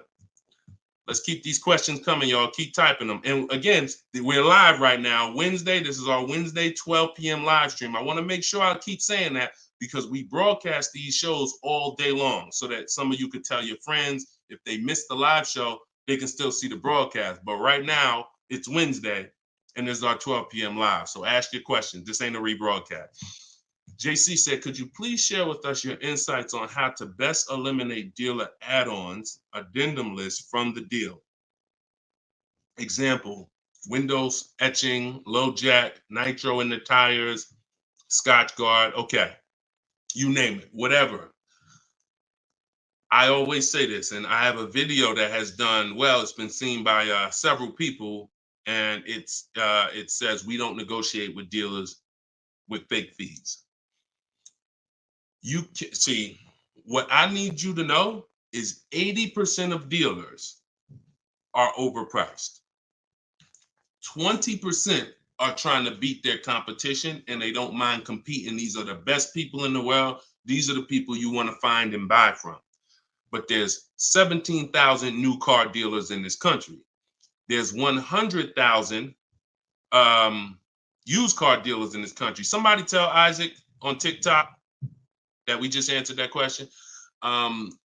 So if there's 17 million new car dealers in this country, 17,000 new car dealers in this country, and 100,000 new car dealers, used car dealers, and 80% are overcharging, then you need a strategy to find the 20%. That's another reason why you cannot walk into a dealer and think you're going to get your best deal, because you don't know. You have a much higher chance of finding an 80% than you do a 20%. Does that make sense? It's more than likely when you walk into a dealer and you request a quote or you request an info, even the dealer that you've been buying from, they're going to say, it's more than likely you're dealing with an 80% dealer just based on the sheer numbers. It's not 50-50. And like I said, I've worked with 8,000 people since 2021. We have the data to show this is not 20% is who you're looking for. That's who we're looking for. So what we do is we need to sort for them. We're not looking to walk in. We're looking to stay at home and sort for them. The 80% are going to do what the 80% do. To answer your question, JC, I'm not interested in getting an 80% dealer to take off their fees because that's not what they do. Thanks, Carter's dad. That's not what they do. They charge fees. People pay fees. People who walk into them and buy the old-fashioned way. Your friends. Some of my friends who don't know me, most of my friends know me though now. So, pretty much everyone that knows me in real life uses what I teach. But some of your friends, pretty much any of your friends that ain't doing what we teach, they're out there walking into dealers. And the 80% are going to do what the 80% do as long as people keep paying it. As long as people, all right, man, well, look, you're going to have to take some of that off. It's made up to begin with. So how do I win if you're taking off $2,000 of fees you made up and then I think I won? How's that a win? So the tactic is the worst kind of people are going to start so high. It's called padding the deal. So when you walk into the dealership, I'm padding the deal if I'm the worst kind of person. If I'm somebody who I bounce from dealer to dealer, I make a lot of money, but my customer service scores are low, but I make a lot of money, so I always have a job. Now what I'm going to do is you're going to sit down, and I'm going to say, all right, which car are you looking for? Which car are you looking for, Diana? All right, Miss Roberts. All right, here's what we're going to do. Okay, so it's going to be working out about $650 a month. All right. Shoot, that seems kind of high. Here's the problem when you're in a dealer. You don't even know if 650 was the right starting point. Maybe the real starting point was supposed to be 550. But I'm going to start you at 650 because I know psychologically you need to think you won. See, pay attention to this. Pay attention to what I'm telling you. Selling you a car, the way the car business has programmed you, it's not about you winning. It's about making you think you won. It's a psychological game that car salespeople are trained heavily for. So when you come in and I tell you it's $650, or when you look at that car and you see it and you're like, the window sticker says 42, but when we sit down and I say, okay, we got this fee and we got that. All right, so asking price is 45,700. And you're like, wait, but the window sticker says 42. But yeah, these are the add-ons that we have. All right, now I'm starting so high that I can take off money to make you think you won, and I still end up winning because I really didn't take off anything. So this is why we don't play the games of back and forth with fake fees. What we do is we sit at home, we get bids, if we're looking at pre-owned cars, we're looking at the marketplaces, we're narrowing it down because my strategy for shopping for used cars is different than new cars. New cars and leases, we use something called the 25 to 5 strategy. That's when we reach out to 25 dealers to get 5 quotes. Used cars, we use the multiple marketplace strategy where we go to all the used car marketplaces and now we look at what the low price is in the market and we sort it down to our top 3, top 5. And then we take it, we got to make sure there's no fake fees on them because that's a tactic they'll use on used cars. Fake fees, put a price out there. So everything is a screening process. That's what I want you using, a screening process, a sorting process, so that the best deal reveals itself. You don't negotiate for it. But we don't try to turn 80% dealers to 20%. They're never going to be that. Maybe they will if we change the whole industry, and they won't be able to keep their job if they don't change. But for today, 80% dealers are going to do what 80% dealers do. That's not our job. Our job is to find the 20%. Clear? Good question. Great question. Shoot the next one up, Dolan. We're live, y'all. This is Wednesday. This is episode 5 of Car Shopping Questions and Answers. We don't usually do a live show Wednesday. It's usually Monday, Tuesday, Thursday, and Friday at 12 and 3 Eastern time. So that's the schedule. If you're like, man, Deshone, I want to make sure I tell my coworkers, I got people in my church, they need to see this. Tell them Monday, Tuesday, Thursday, Friday, 12 p.m., 3 p.m., we're here live. But all day long, we rebroadcast these lives so that even if they miss it, they can watch the show and watch the rebroadcast. Go ahead, Dolan, shoot the next one up. What if your car is damaged and you want to trade it? Okay, great question. And what you'll notice is a lot of people are going to ask the same question you have because many of you are in the same situation. So what if your car is damaged and you want to trade it? It depends on how bad the damage is affecting the value, in my opinion. So let's say you have a vehicle that is barely drivable. You're selling it in its worst condition and it's making, example, let's say you got a BMW, older BMW, the transmission's slipping or the transmission's out. It doesn't drive or it needs an engine. Something where literally the integrity of the car is totally compromised. That car is almost worthless. That car is going to be worth $500, $1,000, depending on the year, the mileage, $1,500. Meanwhile, if you put a used transmission in, this is why I'm an advocate. I preach you should always have a great local mechanic, a great local service shop in town that you use when your car has no warranty left. You must have this if you truly want to win, because these guys are usually 30, 40% of what a dealer is going to charge because they don't have that overhead. So what I'm doing, if I got an older BMW, no transmission, a Nissan, no transmission, I'm going to get a transmission from a salvage yard to get a used transmission, a used engine, pay $2,500, drop that in, and then sell the car like that. And I can tell you that that's what my father did. Like my father bought a GMC Envoy in 2009, maybe 4 years after he bought it in 2013. So it was 4 years old when we got it for him. Then maybe 3 years after that, the engine went. So he got a used engine. He's been driving that car since like 2017 with the used engine, and he's getting ready to sell it, and he'll probably get $4,000 or $5,000 for it on Facebook Marketplace because he's a low mileage driver.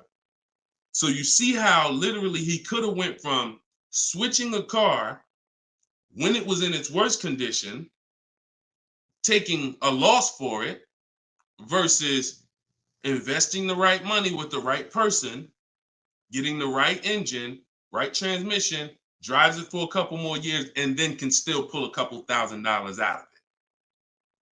Y'all clear? Y'all see how? Y'all see that? Type dollar signs if you understand that. That's the win right there. Not taking the loss and saying, all right, let me just get out of this car, it doesn't drive, and just taking the L. Big financial loss. Now, if you don't have major damage, then I wouldn't say fix it. If you're gonna go and you got a couple nicks on the car, then it might cost you $500-600 to get the nicks touched up, but then the value of the vehicle only changes by $500-600. So it was really a wash. You put 500 out, the car's worth 500 more. You want to only repair stuff that when you spend the money, you get double back what you spent. I put 2,500 in, it increased the value of my car by $5,000. And that's typically my opinion and my rules on how I like to operate when it comes to damage. Yes, I'm actually live right now. And why is your name the Auto Advisor? We got the Auto Advisor on TikTok. Go ahead, shoot the next one up, Dolan. All right, this one from YouTube. Alberto Romo. My car has some equity. Dealer called me if I want to trade for a new one. Car has less than 30,000 miles. Should I do it? Who's getting calls from dealers right now begging them to come in and look and let them buy your car? Who's getting calls? Who's getting emails? Who's getting letters right now from dealers? Fancy Girl Kiki said me. You're getting calls. You're getting calls. You're getting emails. You're getting letters. Hey, Ruben, we'd love to buy your car right now. Hey, Isaac, we could get you out of your car early. Come in right now. A lot of you, right? I see a lot of you. The reason that's happening, look, he's saying lock on Instagram, me. So the reason this is happening, y'all, is because they're depending on you letting the dealer be your first offer for your car. Now, see, dealers know they're getting outbid right now. They're not able to buy as many cars as they used to because people are getting used to, I mean, it's almost a curse word in my book. We don't use this word. We don't use the word trade. And some of you who have seen me in the past, you know we don't use the word trade. There's only one scenario where we need to trade, and that's if we have too much negative equity. The reason why we don't trade is because trading is not a bidding system. There's 3 transactions that you've been trained to give to a car dealer. One is buying a car from them. That's its own transaction. I bought a car from you. The second is getting the loan from them. That's another transaction. I got a loan from you, because there's other companies out there that only give loans. They don't even care if you buy a car. They don't sell cars. They give loans. That's a clue that there's money in the loan business. Now, the third transaction is people who want to buy your car. When you give your car to the same dealership, you gave them your old car, that's one transaction. You gave them your loan, that's another transaction. And you gave them the purchase of a new car from them. That's 3 transactions. And most times you didn't get bids on any of them.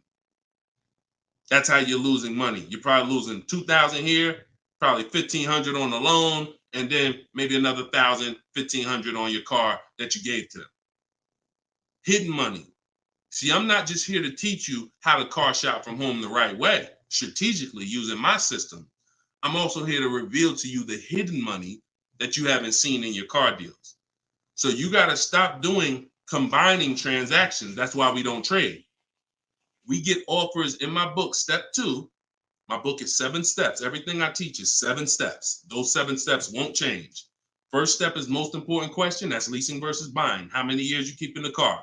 Second step is equity assessment. I need to get offers for my current car, my current lease, see if I have any equity, see if I can break even, or see if I have negative equity. Third step is deal structure. I need to find out how much this car is supposed to cost if I get a deal on it. I'm budgeting for a deal. See, we don't budget based on how much I could afford. I'm budgeting, I'm looking at a car if I'm going to lease and saying, if I'm leasing, this is what a good deal would be on this car. I'm budgeting if I'm purchasing, this is how much I'm coming up with. Watch this. Many of you go in and I only want to spend no more than $500 a month. Or hey, I only want to spend no more than $30,000. You end up spending $570.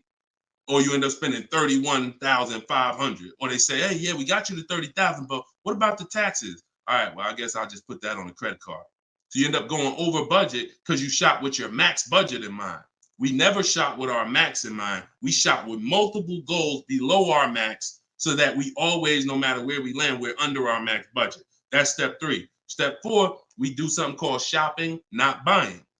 We don't mix the two with my system. Shopping is deciding what you want. Buying is step 5 when we go into the market and we start getting offers on what we want. But when you get to step 5, you're in the market getting offers. Step 6 is paperwork and protection. All that paperwork that you need to know. All right, do I need this product? Warranties, all of that is step 6. And then step 7 is delivery. So everything I'm teaching you falls under one of those 7 steps. And I'm trying to get you to use a system instead of winging it.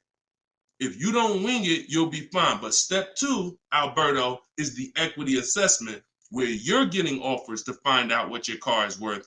You can give the dealer an opportunity later to beat it, but you need to know. That's why we don't respond to those. Hey, come on in. Let me look at your old car. Let me buy your old car. Hey, come on in. Let me see.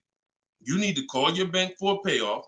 And you need to go to CarMax, Driveway, Carvana, Kelly's Blue Book Instant Cash Offer, AutoNation, Sell My Car, Car Guru, Sell My Car. Take you 20, 25 minutes to do your equity assessment, and you got real cash offers that you'll know if I have equity in my car, and you'll know these people can cut me a check in an hour. And now let me go prepare to shop for my replacement car because these companies already bid on my old car.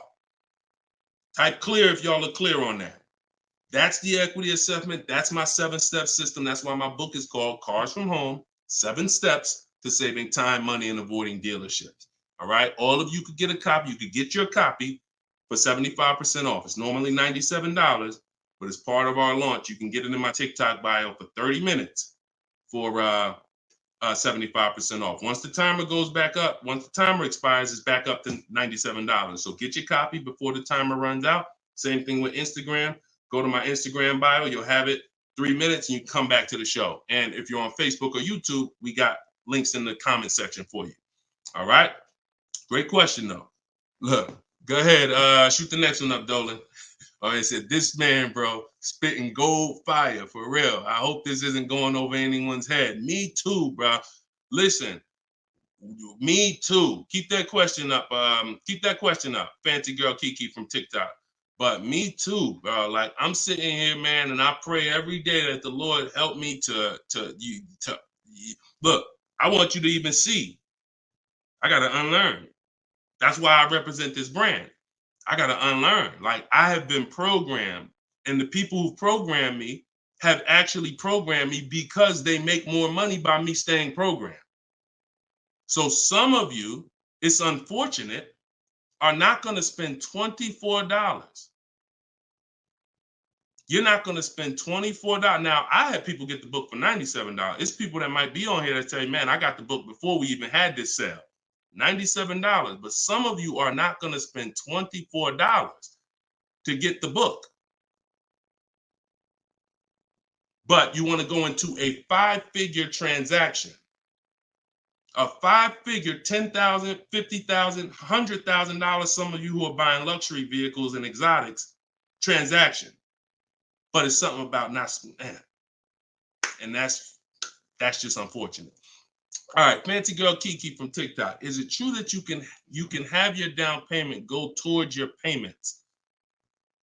So all right. So when we're working out our loan, again, this is still combining the loan and the purchase of the car. Because when you're actually trying to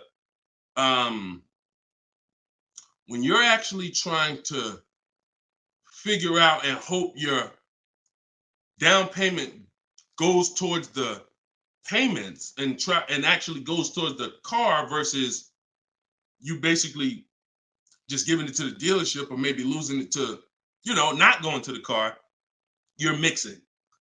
Because when we're shopping, we have loan. When you buy your car, if I'm financing, right? Give you an example. When I bought my Infinity truck, I'm shopping for the car. Once I get the car, now, and I use my perfect budget calculator. It's in my book. It's a calculator I created. See, that stuff I can't even explain on this show. I can't explain how a calculator that I created works. It's a surprise when you get there, when you read and you're like, oh, this is a calculator. I've never seen nothing like this before. I know, because I made it. And I got like 5 of them in there. So, but when you're trying to do what it does, I can tell you how to do this manually to some degree. When you got to know what you can spend.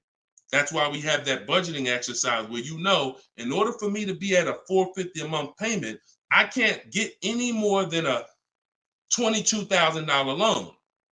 If I get more than a $22,000 loan, then I'm going to have more than a $450 payment. So now you might say, okay, 6 years though, because if I go 6 years on the loan, then maybe I could get like $25,000 depending on my interest rate. But I need to know how much car I can buy based on where I want my payment to be. So now once I establish that in a budget exercise, you can do that with some calculators online, try to, but you have to account for taxes.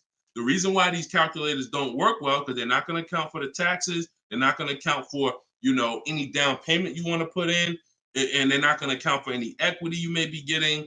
And then they're not going to give you these goals for, all right, a 5-year loan or a 6-year loan is 2 different prices. $450 a month for 5 years is not the same as $450 a month for 6 years. If I get a car at $450 a month for 5 years, I got a better price on it than if I got it for $450 a month for 6 years. So these are the things that you kind of got to have in your budget so that all right, this is how, because it does me no good to know that I could go and spend $35,000 on a pre-approval. What does that do? How does that equate to what I can actually spend? I don't want to spend $35,000. That's a $700 a month payment.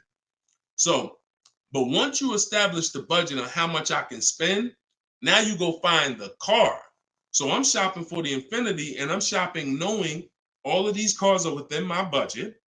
Now, when I actually get the car, now what I'm doing is going and I'm finalizing my loan and having multiple dealers, multiple banks and credit unions give me offers for my loan. Everyone can run my credit with a hard pull because I'm within the rate window where it's not going to affect my credit negatively. It's only going to weigh as one hard pull.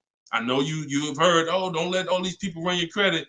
If you do this right, according to how you're supposed to rate shop, you can Google rate shop. In fact, I'll show you right now. I'm going to share my screen so y'all can actually see. See, it's the information you don't know that's costing you. It's the information that you don't know that is costing you. Look, if I go to Google and I type in rate shopping, Experian has a whole article. Let me know if y'all can see my screen. Hold on.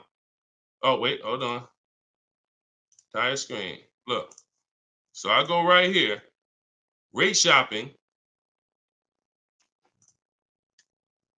They have a whole article about how to properly rate shop. And let me see. Look, the FICO score window is 14 to 45 day period, depending on which version is used to calculate the score. So we do it in 2 days.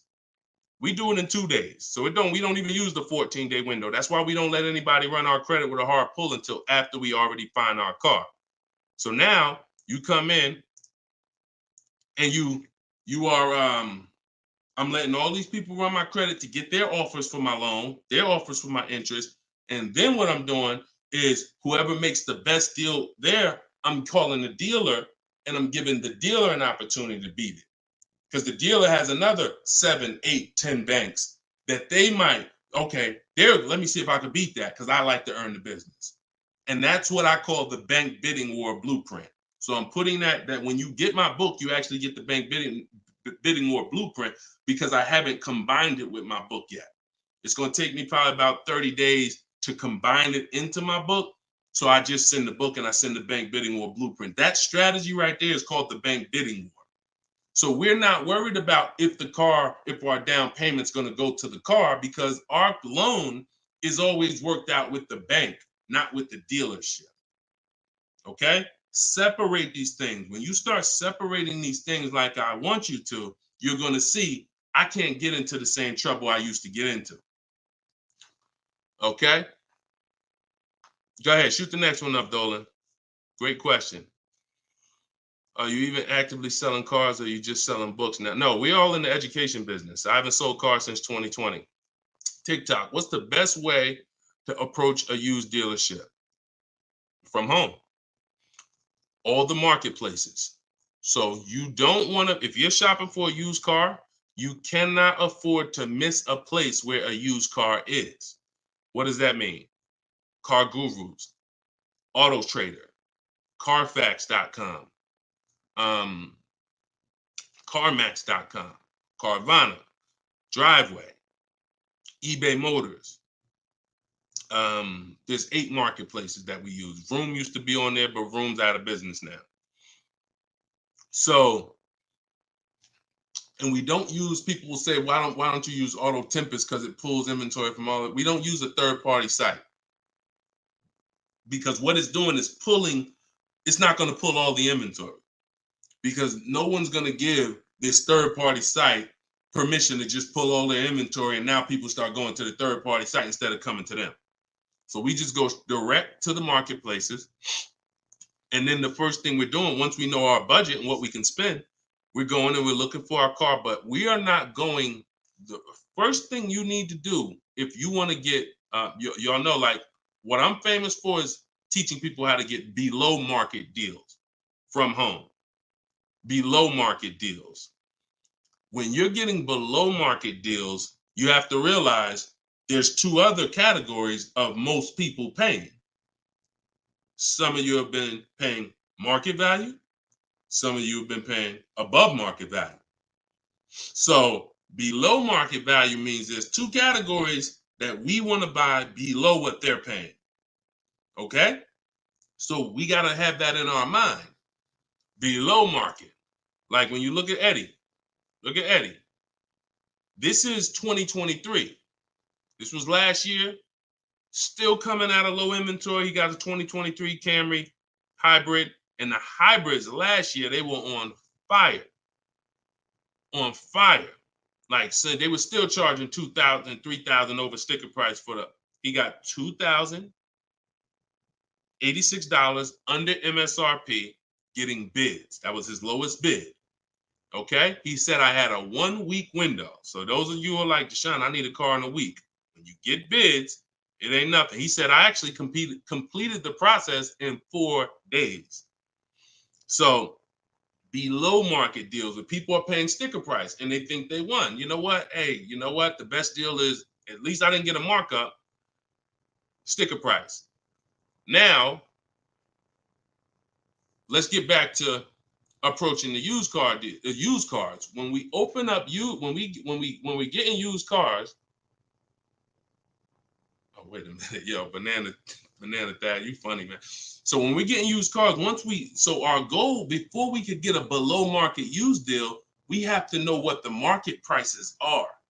So when we open up those marketplaces, the first thing I want you to do is look and sort from lowest to highest prices on all of them. Lowest to highest prices. Well, the first thing we actually do is start an account. You want an account because we want to get alerts of all new inventory. So we start an account on all the marketplaces that we can start an account on. Now we're going to look and sort from lowest to highest, and we're going to look and see what the low side of the market is. Low side of the market, low side of the market. Now I might say, okay, the low side of the market is about 22, 23. If you're doing it right, you're always going to have prices that are $3,000, $4,000, $5,000, $6,000 more. If you don't see that type of spread, you're not doing it right. So now we know this is the low side of the market. Now here's what comes with the low side of the market. Bad Carfaxes, frame damage, salvage titles, sketchy history, Damaged cars, that's good. That's what comes with it. What we're looking to do is see where those cars are priced at, and we're looking to be right above them. And from there, we have a particular system of how we're going to sort based on title history, service records, extremely important. We will not buy a used car without great service records. Then we go to accident history. There's a couple different types of accidents: serious accidents, airbag deployed, vehicle towed. All of this is serious accident. I appreciate you, JCAA. Shout out to the sharers on TikTok. Now we go to, then we need to verify there's no bogus fees, because that's a narrowing down. Now that'll narrow us down to like a top 3, top 5, top 7. But some of those vehicles are going to have bogus fees, guaranteed, guaranteed. And this is not always happening day one. That's why I don't want you waiting until you need a car to go shop. I want you in the market early, a month, 2 months, 3 months before you need a car, so that you can watch the market.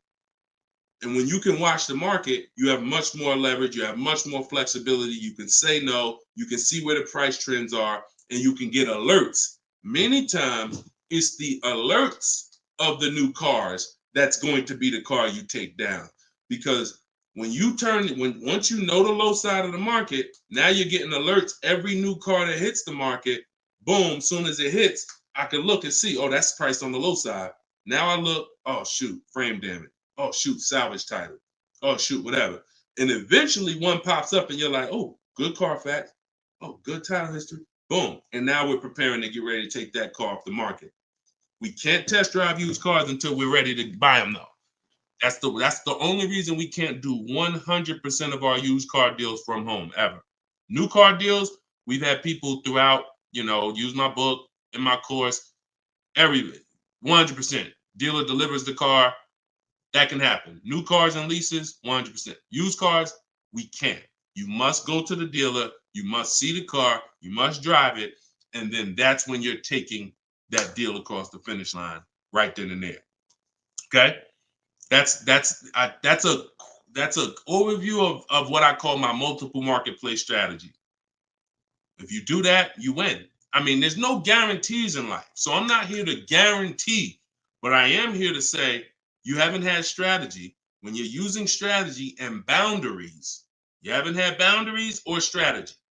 You add boundaries and strategies to your car buying, 99 times out of 100, you're going to win more than you used to win.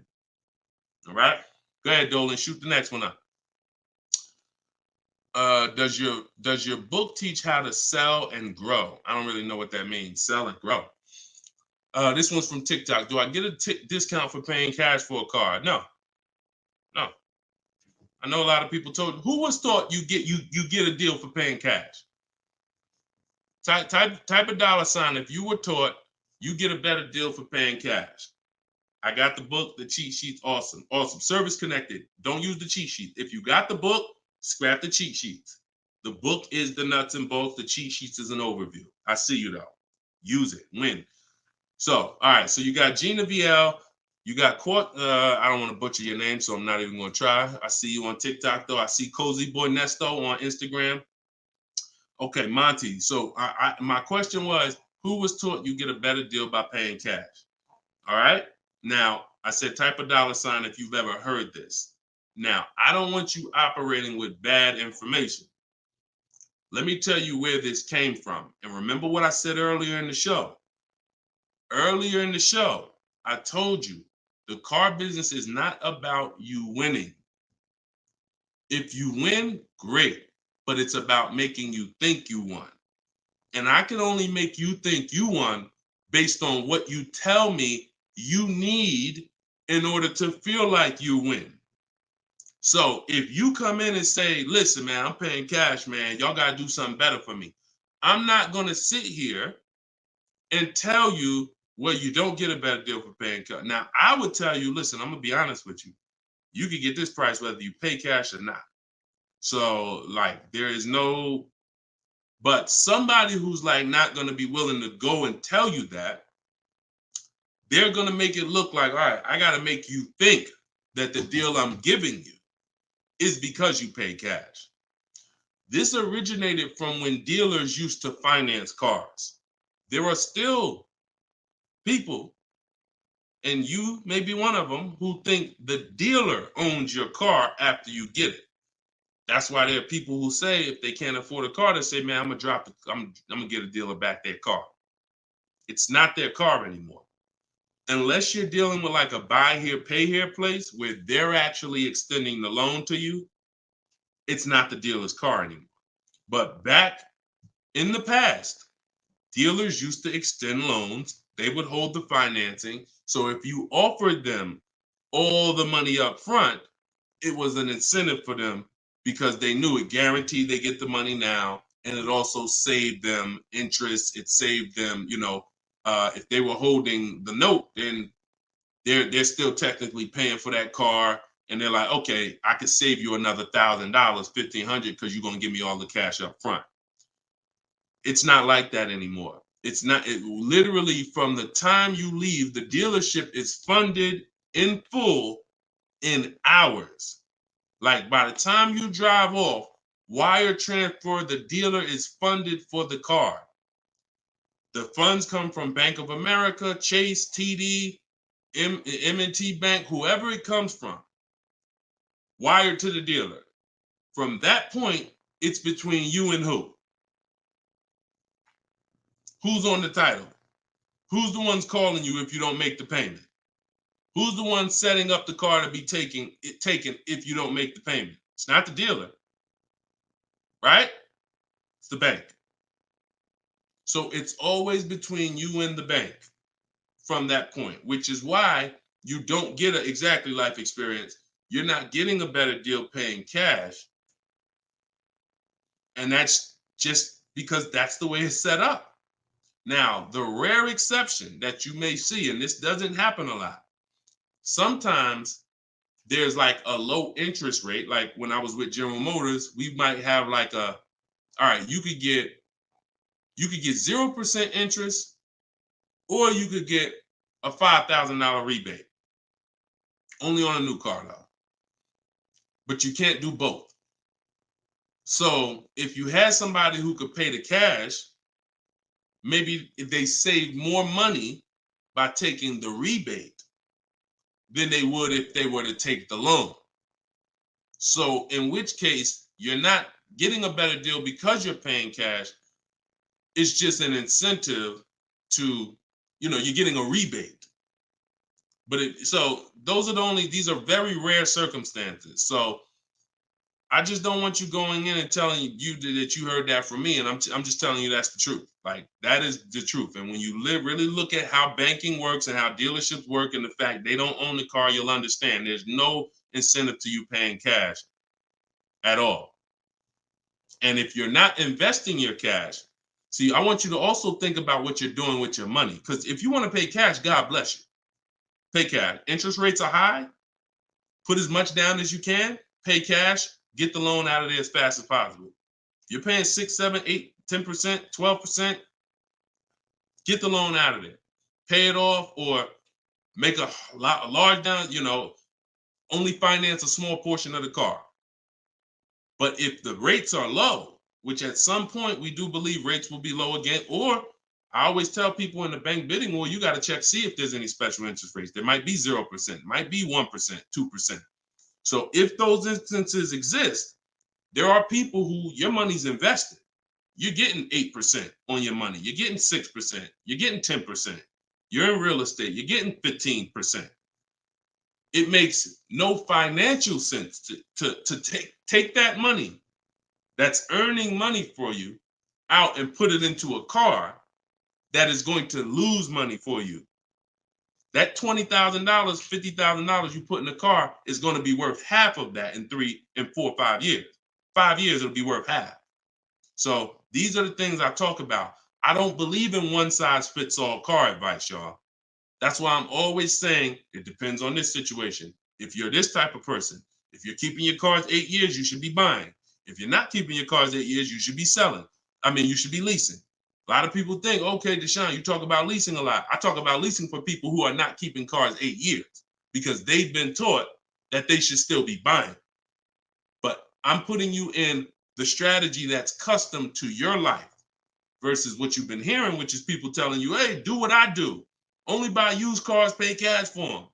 Now, that's your situation. So anyway, so all of this is out my book. Cue the next question up, Dolan. We got a couple more minutes and then we'll wrap. All of this is in my new book, Cars from Home. It's called 7 Steps to Saving Time, Money, and Avoiding Dealers. Normally $97. You can get your copy for 75% off for 30 minutes. It'll be $24.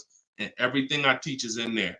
You know, everything that my my students in my video course have had, my coaching.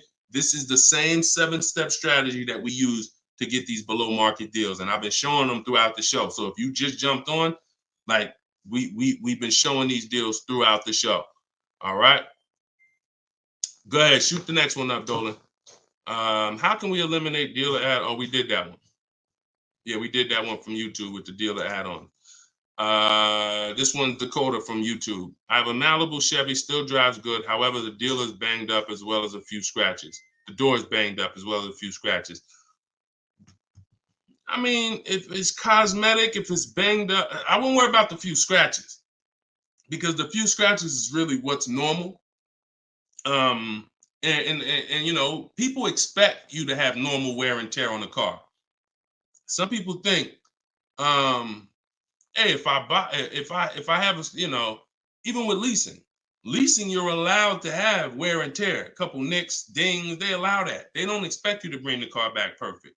Same way with this. But if it's a big dent, that would be an eyesore, and you can get a company like Dent Wizard or something like that to come pop the dent out, then I would do that. That might be $200, but it might make a buyer pay, you know, $1,000 more for the car. Because if I come and I see the doors banged up, I probably want $1,000 off, depending on what you asking. But if I come and see you done smoothed it out, now you could ask, and I'm less like, you know. So that stuff that you can put a little money in, that gives you a bigger return when you go to sell a car. Okay, in my opinion. Okay, show and tell. I have the book. Is Maps Academy different?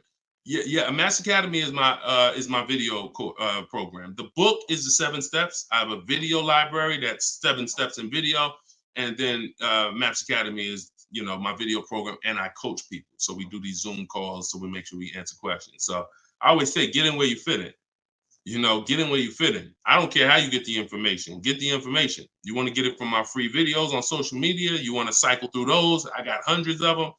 Piece things together. Get in where you fit in. You want to be on the live show. Try to piece it together. You want to get the book. You want to be in the video library. You want to coach with me.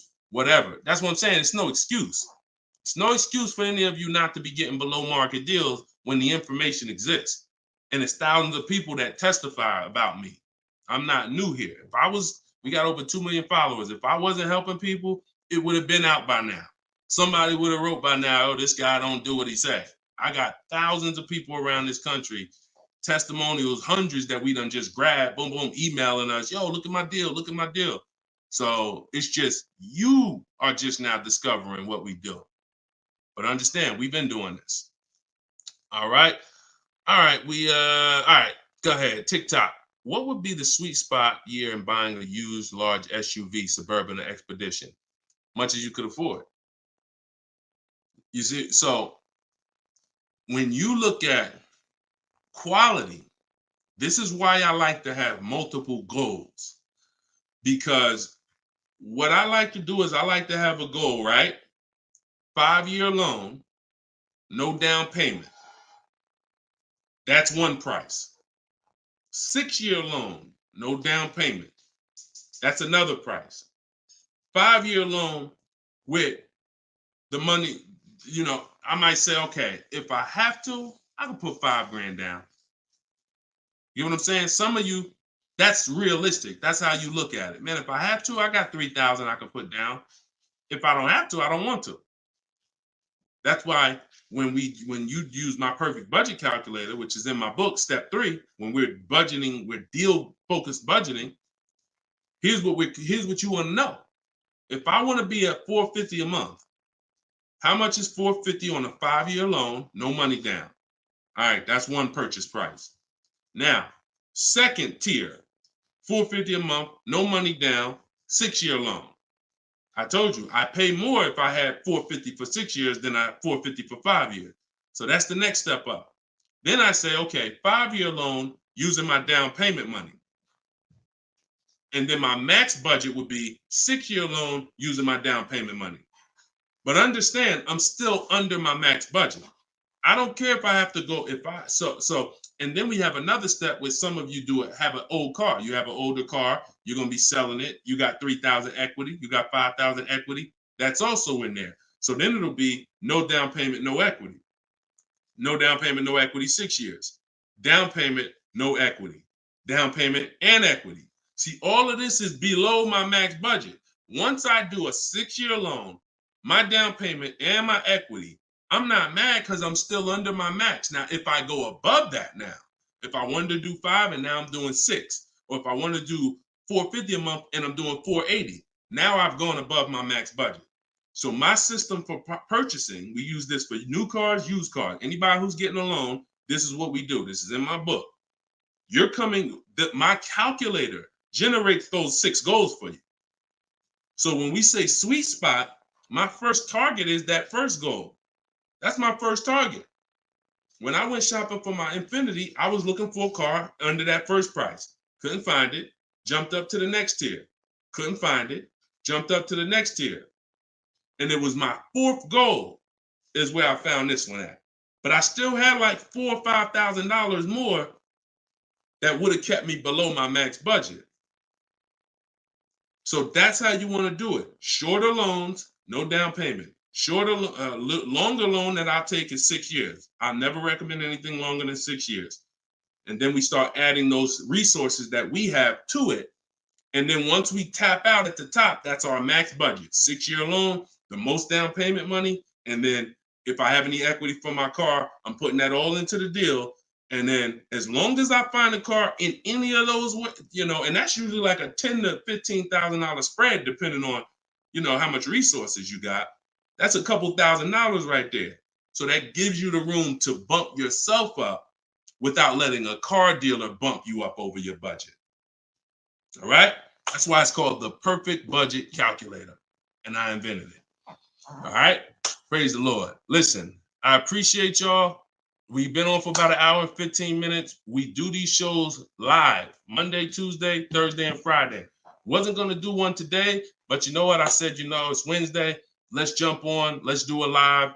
Let's get some questions. Let's get as many as we can. But this is what we do, y'all. You could tell your friends 12 o'clock and 3 o'clock, Monday, Tuesday, Thursday, Friday. You can meet me live on any of my platforms, Facebook, TikTok, Instagram, or YouTube. And we'll be doing this live Q&A to make sure you guys get what you need to save money and get below market car deals. That is the goal. So for those of you who like Deshone, I appreciate the show, but I want everything in one spot, man. I don't want to even have to come back to this show anymore. That's all in my new book, Car Shopping. It's called Cars from Home, 7 Steps to Saving Time, Money, and Avoiding Dealerships. You can get it for 75% off in my TikTok bio. It'll be in your inbox, and everyone who gets a car, who gets a book, right when you purchase, I give you a support email. So on that last page, you'll see a support email. If for some reason I don't give the support email out to the public because people just be emailing me with questions and all that. I don't do DMs. I don't do none of that because we got too many people to be doing DMs and all of that. Once you purchase this book, you get a support email. If for any reason your book doesn't arrive in 5-10 minutes, check your spam, check your junk folder.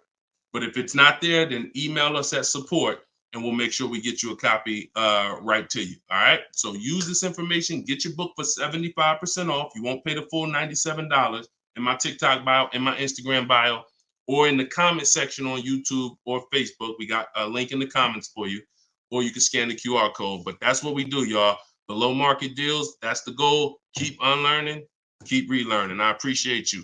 All right. See y'all on the next live.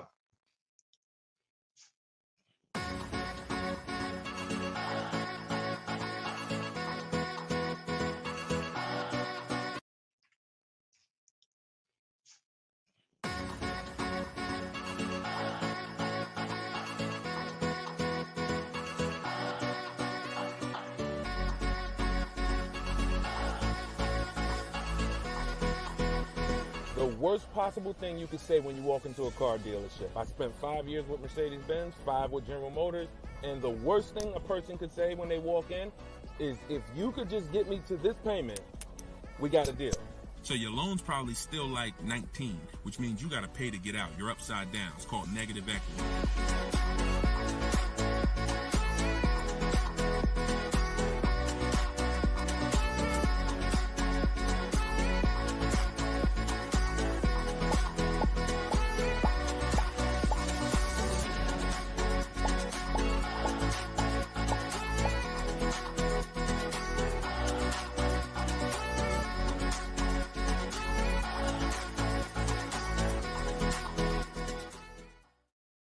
Gail, welcome everybody to episode 6 of Car Shopping Questions and Answers. I am your host, Deshone, publicly known as Deshone the Auto Advisor. We do these shows Monday, Tuesday, Thursday, and Friday live at 12 p.m. Eastern Time and 3 p.m. Eastern Time. So I know some of you may see our live rebroadcast. That's for you to tell your friends about. That's when you can't make the show, you catch the rebroadcast. But those are the times that we're live. If you don't know me, I'm the author of the digital book Cars from Home, 7 Steps to Saving Time, Money, and Avoiding Dealers, currently rated 4.94 on Goodreads.com. So thank you to everyone who has reviewed the book, the digital book. All of you can get the copy for 75% off during the show for the next 30 minutes. You'll see when you click the link in my TikTok bio, there is a link, there's a button for you to get 75% off. So you won't pay the normal $97 price. Same thing with Instagram. And you guys on Facebook or YouTube, you can click the button in the comments and you can get your copy. So come on in, start typing your questions. We do this, we do rapid fire Q&A. I see a lot of people coming on the TikTok, and we got Dolan pulling questions. So no matter where you're watching us from, type your questions and we're going to pull them into the live show and we'll get them answered right now. All right. So I'm excited about this show. I see we're continuing to see people getting below market deals. If you don't know that the goal is for you to get below market deals, and the goal is for you to not spend more than 30 minutes in a car dealership. I spent 14 years in car dealerships. So you're not learning from somebody who's just like you. I'm just like you in that, I buy cars, I lease cars. That's the way we're similar, but I'm an insider. I'm an auto industry insider. My business for 14 years plus was in car dealerships. So start typing your questions. Let me tag everybody on Facebook and let's get down to business. Okay, whenever we get the first one, Dolan will put it up. Let me just tag my people here on Facebook. All right, there we go. Okay, what's up, Skinner? Good to see you. What's up, Angel? What's up, Jill, man? Good to see you. Yep, what's up, Jason? Great to see you. All right. Brother said he's been doing it. Oh, what's up, Auto Advisor? Good to see you. Absolutely. All right, y'all got to type fast. I know you probably, and try not to make your questions long. Try to get all your question in one shot, but try not to make it too long where it can't fit in. All right, this one's from TikTok. Isaac from TikTok said, best current APR rate for tier A1 credit. So the best APR is always going to come through getting bids. Now I know this is new. This is new to most of you. But getting bids is how you're going to get your best and guarantee your best car deal, your best loan. So I'm going to lay out this process we call the bank bidding war. And if you follow this step, you'll be able to have 10, 15, 20 banks and credit unions bidding for your loan. And then you'll be able to pick the best one. And the way you do this is extremely important, because if you do this right, then it's only going to have the same effect on your credit score as one hard inquiry. So think about what we're saying. We're going to allow multiple people to access our credit with hard inquiries, but at the end of this period, after we get our car, the weight on our score, the effect on our credit score is going to be one hard inquiry. So the first thing, there's 3 rounds in the bank bidding war. The first round is to always check and see if there's any special interest rates or special promotional rates that are being advertised for the car you're looking for. So let's just say you're shopping for a, Kia Telluride. You're gonna now check and see, is there any special interest rates? 0%, 0.99%, 1.99%. All of these rates are like a finance rebate. That means there's no bank or credit union that's gonna beat them. So this is the first round. So if we do get a special interest rate there's no reason for us to even shop for interest rates other than that. Because again, no bank, no credit union is beating 1.99, even 2.99. Now, here's what you have to check when we do that. How long is that loan? Because some people might give you 1.99, but it's only for 36 months. And some of us are not going to take a loan for 36 months because the payment's going to be too high. You might need a 5-year loan or a 6-year loan. So we're not just looking for if there's a special interest rate, we're looking for what is the term. Shout out to everybody coming in. This is our Thursday, April 18th, episode 5, live car Q&A. So we're actually live right now. This isn't a rebroadcast, so you can come on in and start typing your questions. And we're talking thousands over here, not hundreds. Okay, so that's round 1 of the bank bidding war. Now, let's just say we do that and there's no special interest rates. Now we're moving on to round 2. But round 2 comes after we find our car. So once you find your car, no one has touched your credit with a hard inquiry yet. Pay attention. You have not heard me say at any time hard credit pull at all. When you're shopping for your cars, no hard credit pull. Nobody's running our credit while we're shopping. Once we find our best deal, once we find a dealer that's going to sell us the new car for the lowest price, we lock up that car, usually with a deposit, reserve it. And now what we're doing is we're telling the dealership, I'm going to take this buyer's order. You're going to get a buyer's order. You're going to come home. And now you're going to now the second round of the bank bidding war is about to start. You're going to come home. You're going to call your bank if you have one, or your credit union. This is when you're going to let them access your credit. Because if you've ever tried to actually get a bank to tell you what the interest rate would be, like a pre-approval, many of them, and if you've experienced this, I want you to type a 1, many of them will say you need to have a car first, right? If you've experienced that type of 1, you call your bank, hey, I'm trying to get a pre-approval. They're like, okay, well, we need the information on the car. And you're like, well, I'm trying to get the pre-approval so I can go get the car. So that's why we don't follow that process of getting a pre-approval beforehand. Look, Marinette, you've experienced it on Facebook. So when we look at having the buyer's order for the car that we reserved, you have everything you need now. You have everything the bank could want. And you're now going to call your bank, or if hopefully your bank and credit union has a website, you could do this all online. And you're going to get as many approvals, offers as you possibly can. In my book, I list a couple: your bank, your credit union, online banks, Lightstream, community credit union, everybody who can lend in your state, you want them bidding.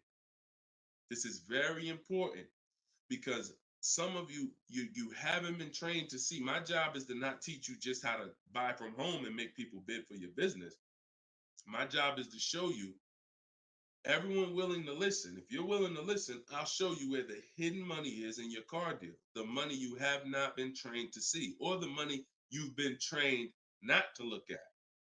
And the people who have trained you not to look at this money are usually the people that's making the money. So you have to see that one point. Let me give you a scenario here.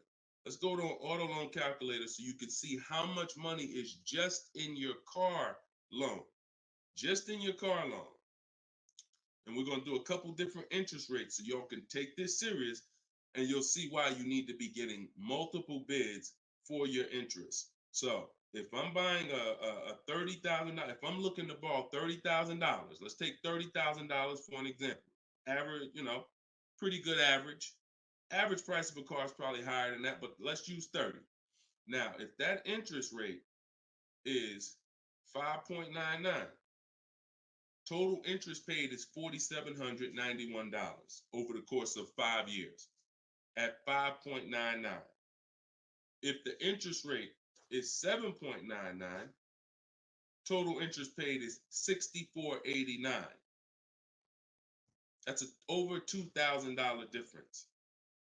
2 points, $30,000 loan.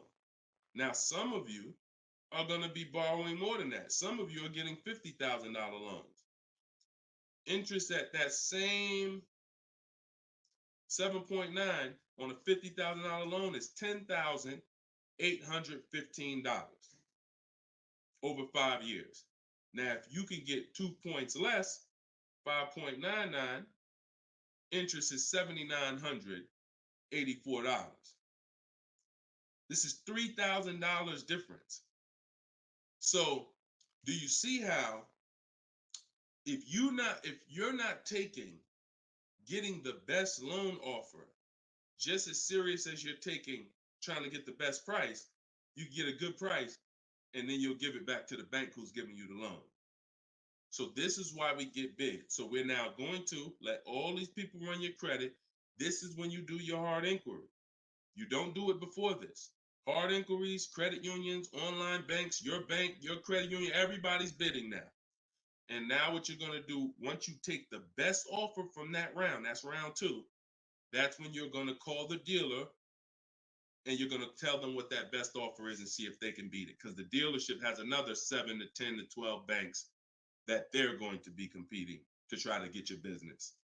So this is the bank bidding war. So when I created this product, and if you do this right, as I said, what I know you were taught, who was taught, be honest, we're live right now. This is our Thursday, 12 p.m. live. Who was taught, don't let people run your credit. When you have multiple inquiries, it lowers your credit score. Who was taught that? Type me if you were taught that. Don't let these banks, don't let people run your credit. You can't have all these people doing hard inquiries or they're going, it's going to jack your credit score up. All right, look, that right was taught. Okay. Look, Lisa, I see you. Hold on. Let me go to Instagram so I can see our Instagram comments over here. I always got to go to Instagram Live. Okay, Diana from Facebook. I see you. Hold on. Let's get Instagram in the building. Give me a second. All right. Marinette. All right. Marinette. Okay, I see you.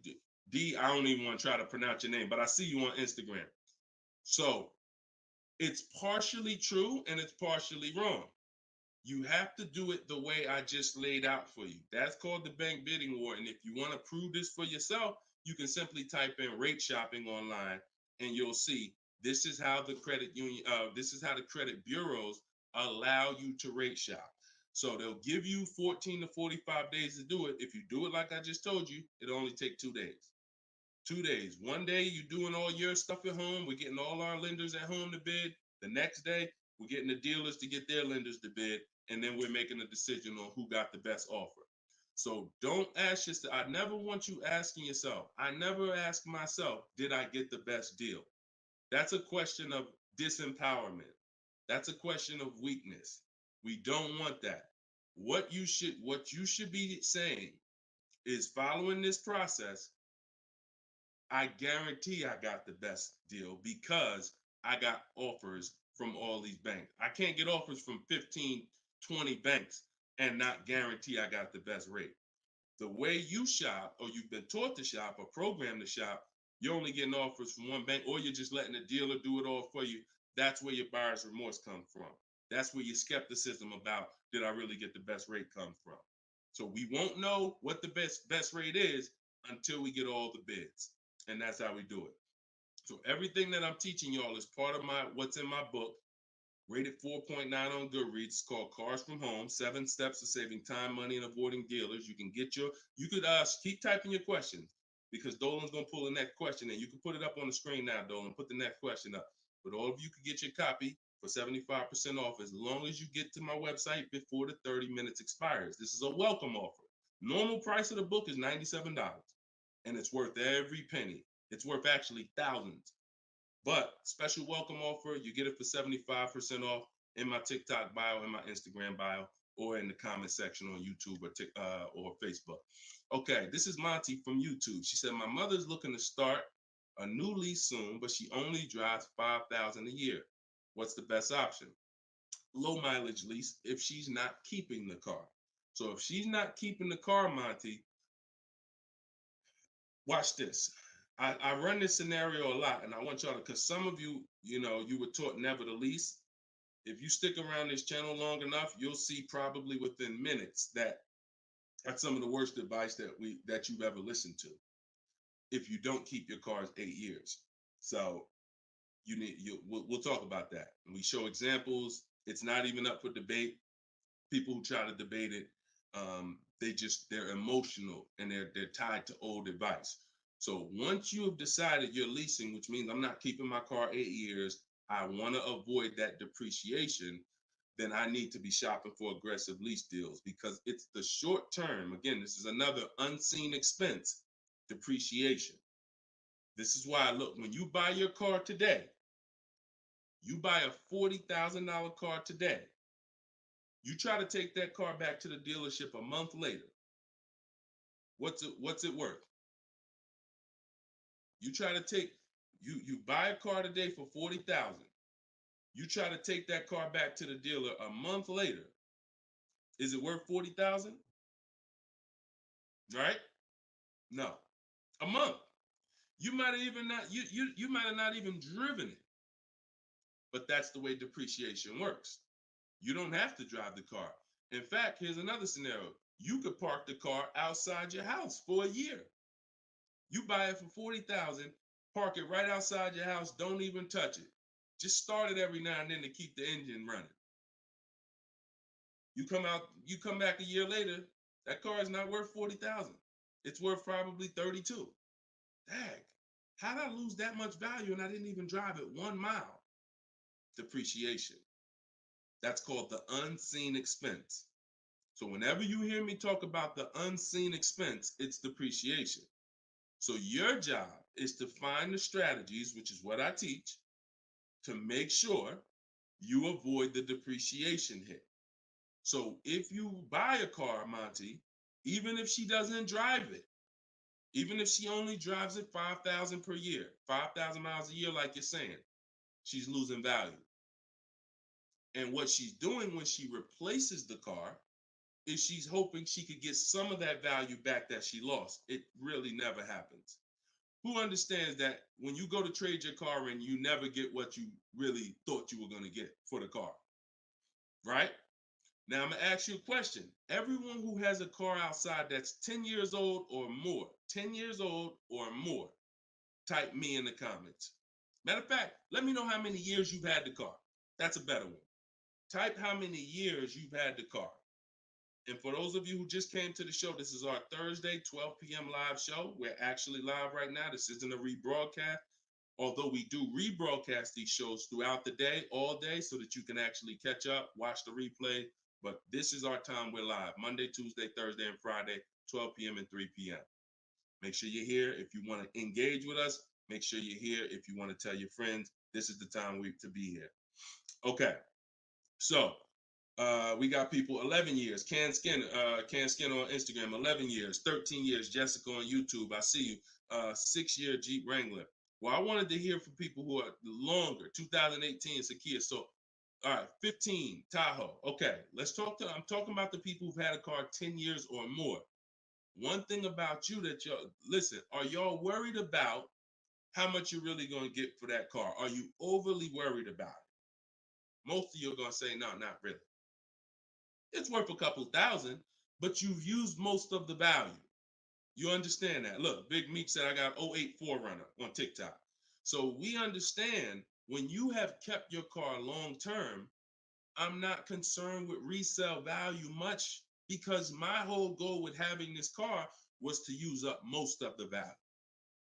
So that's what you do if you're a buyer. If you're not going to get to this level, This is what I'm telling you, that you are now losing because the depreciation of your car is the highest in the first 5-6 years.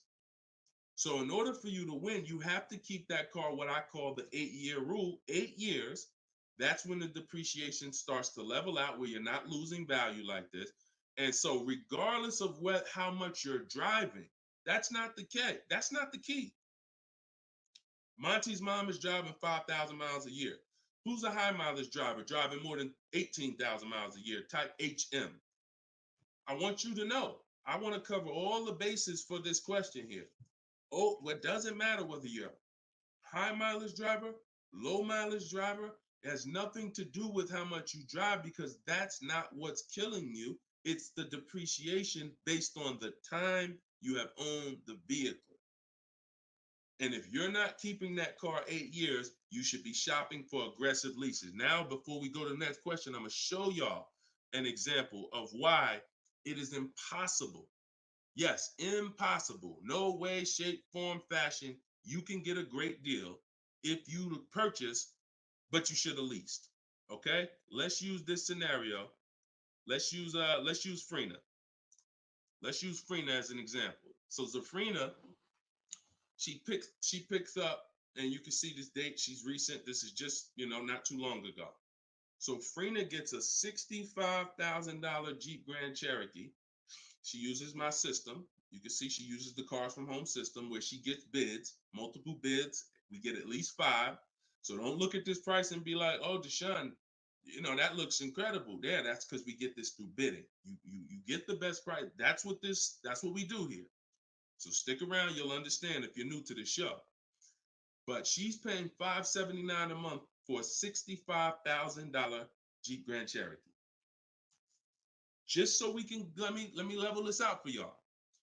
If she pulls up to someone who decided to purchase because they didn't understand leasing, or they was taught never lease, so they're going to go in, they want that same truck as her.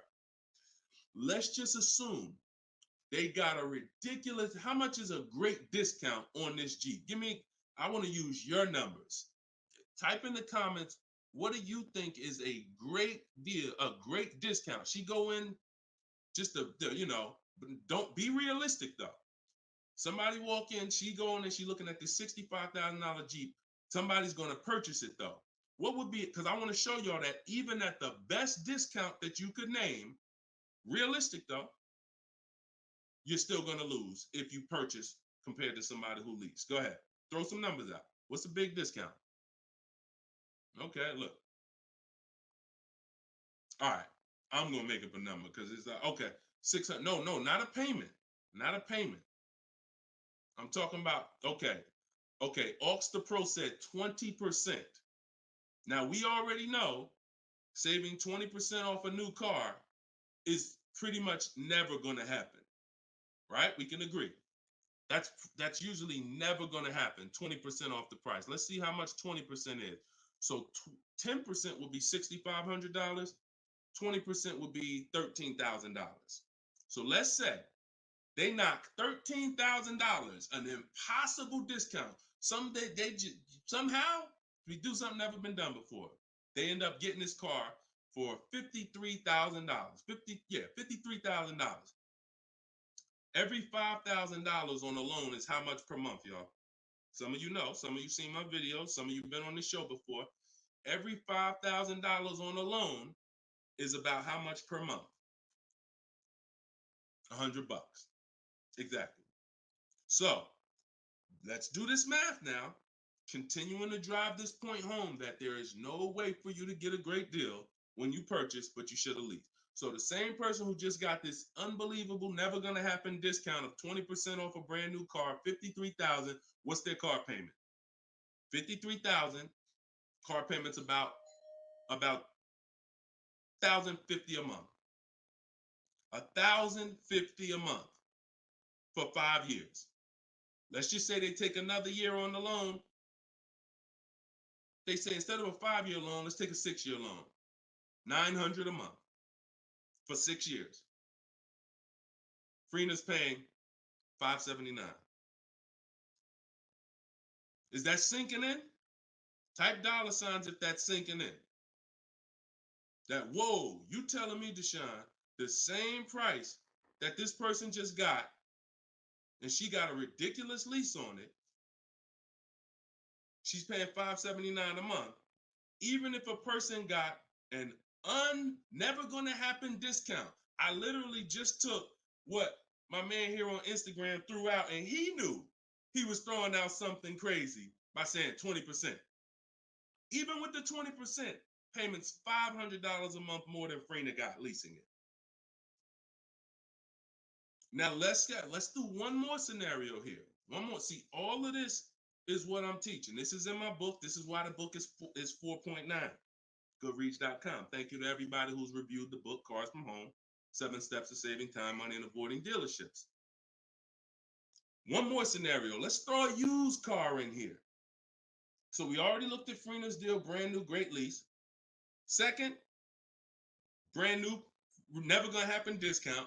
Now let's throw a used one in there. Let's say somebody says, you know what? I'm looking for a hold on, I want to put that back up, Dolan. Let's keep that up because we're talking about this scenario. So please put Freener's deal back up on the screen, Dolan. Matter of fact, here I got it right in front of me. All right. So we got third scenario here. Somebody now is saying, all right, I'm gonna find that truck used though.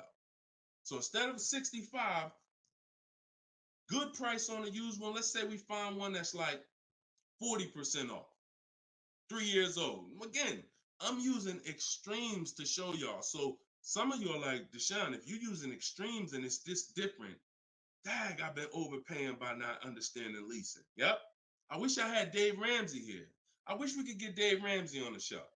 You know, I wish he was in the audience. I wish him, because unfortunately, look, shout out to Dave. I know he has the right heart, the right intentions, but he has the wrong information. He's what I call confidently incorrect. That means dangerous. You're dangerous. When you're confident and incorrect, you're dangerous to yourself and others. So now, used car, somebody gets this car, they knock 40% off the price, and they get one for like $40,000. $65,000 truck. I got one 3 years old. I paid $40 for it. Every $5,000 we just said is about $100 a month. 40 payments, $800. You take a 6-year loan, payments $725. On a used one, we're no longer even talking apples to apples with the vehicle. On a used one,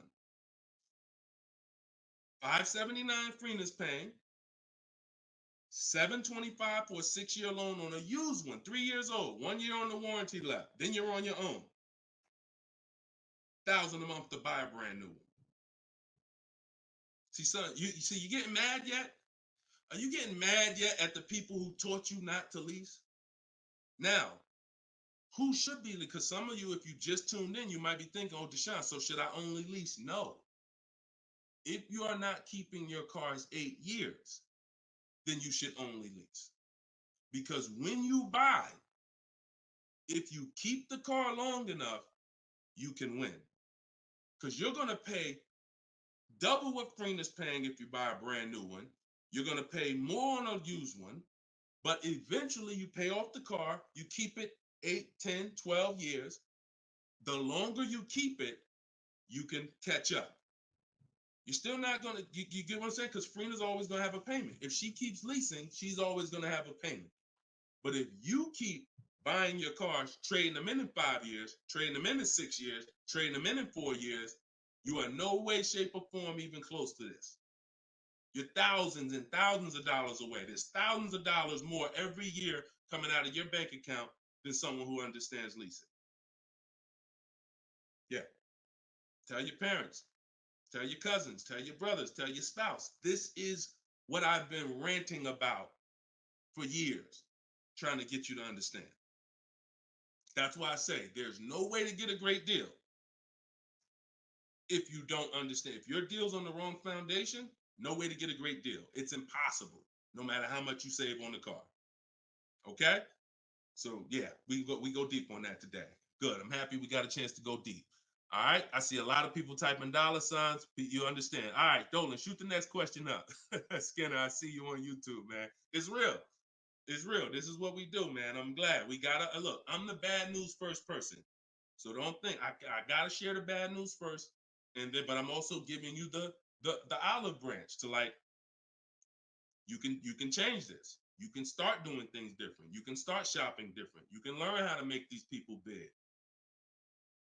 So go ahead, shoot the next question up, Dolan. Let's keep them coming. We're Thursday. We're live right now, y'all. So if you just jumped on the show, this is our live 12 p.m. show. Type your questions, and can y'all tap the screen on TikTok? Can we shoot those likes up? Can we? If you're gonna spend time with us and you're getting value out of what we're doing, I need everybody who's getting value, hit the like button, and start tapping the screen if you're on TikTok, just to show that. Run those likes up. All right, I see it. See y'all lighting it up already. All right, Facebook, James. I'm an old school guy that was told not to let anyone run my credit. I'm not even sure how to download your book. Maybe you could walk us old timers through the process of downloading it. Unfortunately, I teach an online system. I'll be the first one to tell you, my system's online. My system's right here in front of a computer. I've worked personally with probably 1,600 people personally in my coaching program since 2021. They got to know how to use a computer. I've had older people who get their children, who get their grandchildren come because and sorry y'all, my eyes are watering. I got a little something trying to jump on me, but we good. But I would be lying to you if I told you this isn't based on because we use copy and paste systems. You're sending emails. So that's one thing I can say. I wish I could, tell you otherwise, but if you want to use what I teach, I mean, now I've had people who get their grandchildren or get their children because my system to get great deals only takes 90 minutes. It only takes 90 minutes. That's why when you go to the page and you see my book, a lot of you are going to see the first thing I say on my website is this will teach you how to get below market deals in as quick as 48 hours. And the time you're putting in to get those deals is probably going to be about 90 minutes once you learn, as I walk you through my 7-step process. But you got to know how to use a computer. So I'm just being real with you. Like, I wouldn't tell you to get the book if you're not comfortable sending emails, copying and pasting, because it is an online system. So I would tell you, call one of your family members who's computer savvy. Tell them, hey, get this book, work this for me, help granddad out, help dad out. And not only are you helping yourself, but they'll now have a skill so that they can learn, so that they're now making dealers bid and they're at home. That's just me being as honest as possible with you. All right. Great question, though. Great concern. Skinner, what's up, my man? Skinner from YouTube. Deshone, what are the bank necessarily looking for different from what the dealership is? Banks want to lend. So think about where you're at right now. Skinner from YouTube just asked, so what is the banks necessarily looking for different than the dealerships? Banks, there's more banks around us that would want to lend us money to buy a car than we know about. So wherever your zip code is, the reason why I want you using the bank bidding war, which I laid out at the beginning of the show, if you just jumped on, you want to go to YouTube, you want to watch the beginning of episode 6, and I break down the bank bidding war. If you don't have my book, if you have my book, then you know the bank bidding war. Now, it's about letting the people who want to bid, because the dealers, here's the difference. It's your positioning. When a dealer knows you don't have any leverage, you haven't shopped bank offers, you're basically waiting for them to tell you what their bank said. Here's usually the conversation. What is the most interest? What is the highest rate you think they'll take? What is the highest rate that we can actually get them? And it might be 6.2, but at 6.2, we make some nice money on the loan. But that's not the best I could do. But I'm not going to give them the best I could do, because what sense does that make? I'm going to give you the most you're willing to pay. So if I go out and say, look, we got you 6.2, your payment's this. If you don't fight them, then that's what's going to happen. But when you have offers, now what you're doing is calling them and saying, look, I got 5.79 from my credit union, or 5.79 from this online bank. If you could beat it, then I'll give you the business. Not only does this make for a good relationship because you're giving them the opportunity versus saying, oh, I'm not letting you get the opportunity. This person has 7, 10 banks. You give them an opportunity, and this is how you guarantee the best rate. So it's not about they're looking for anything different. It's about positioning yourself so that the dealer is now trying to beat the rate you got versus what I just laid out 60 seconds ago when you don't have a rate in the conversation they're having. Leverage. All right, that's the difference. One gives you major leverage to guarantee you're getting the best offer. One, you have no leverage, and so there's no guarantee, and you'll always drive wondering, man, could I have gotten a lower interest rate? That'll always be in the back of your mind. So we want to eliminate that. All right, great question, Skinner. Go ahead, Dolan. Next one. I don't see too many questions coming in on Instagram. Where y'all at with your questions today? We getting questions from TikTok. I see a lot of them. Let's go. Oh, there's one. Okay, Body by Michelle. When buying a luxury car with cash, when should I let the salesperson know? Okay. The process of what we teach doesn't change doesn't matter what you're buying. We've had people get Maseratis, get high performance BMWs. I know this works because bidding just works. So first thing you have to do, Michelle, is realize I need to get at least 5 offers, because we're so concerned with how we're going to pay for the car that we're not thinking about which dealer is going to sell us the car for the lowest amount. Now, some of you may have been taught every dealer has the same price. I got this clue when people started saying things like Nissan doesn't have good deals. Hyundai, the deal on the Hyundais right now are terrible. That's either coming from 2 things, and they're both wrong, that I want you to stop today. Looking at advertisements, commercials, because some people say, Deshone, I look at that, the commercial says that, I got to put down $4,000 if I want to lease that vehicle. That's an advertisement. It's not a deal. It's a custom thing they put together that they want to present to the public. It's not a deal.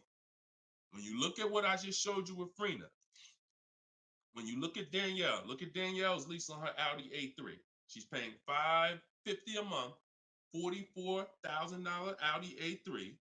She only put her first look. This is her words. Due to circumstances out of my control, I had to lease something quickly. So my program, I told you, as quick as 48 hours, you can get below market deals. This doesn't take days and days and weeks. I took the course last weekend, did all my emailing back and forth because she's in my video program. So I do have my book, and then I have that same book in a video program. You pick. Now, finalized the deal on Sunday, was finally able to pick it up. This is the details. $550 a month, first payment down. Included maintenance, gap insurance, all fees, taxes, registration, 12,000 miles per year. MSRP was $44,000. If we saw a commercial, or if we went on Audi's website right now, that is not what they're advertising for that car's lease.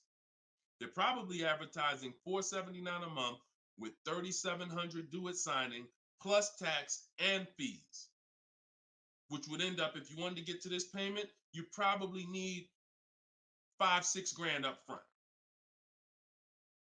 That, I'm telling you, stop looking at commercials. Those are not deals. We don't look at commercials to dictate what the deal's going to be. Nothing that I'm ever going to show y'all that people are learning from me is ever going to match a commercial. Second thing that people might be looking at when it comes to what they deem they can get for a car is going into one dealer. That's it. Going to one dealer. What's the price? Oh, wow, that seems high. That's higher than I thought it was going to be. And leaving saying, oh, man, Nissan don't got no good deals this month. No, that Nissan dealer doesn't have good deals. And again, you have no leverage. So the first thing I want you to think about, Michelle, is changing the way you shop so that you can forget about how you're going to pay for the vehicle.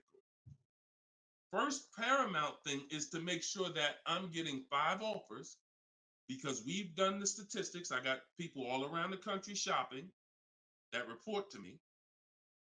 80% of dealers are overpriced. I'm telling you numbers that I don't want you to ever forget. 80%.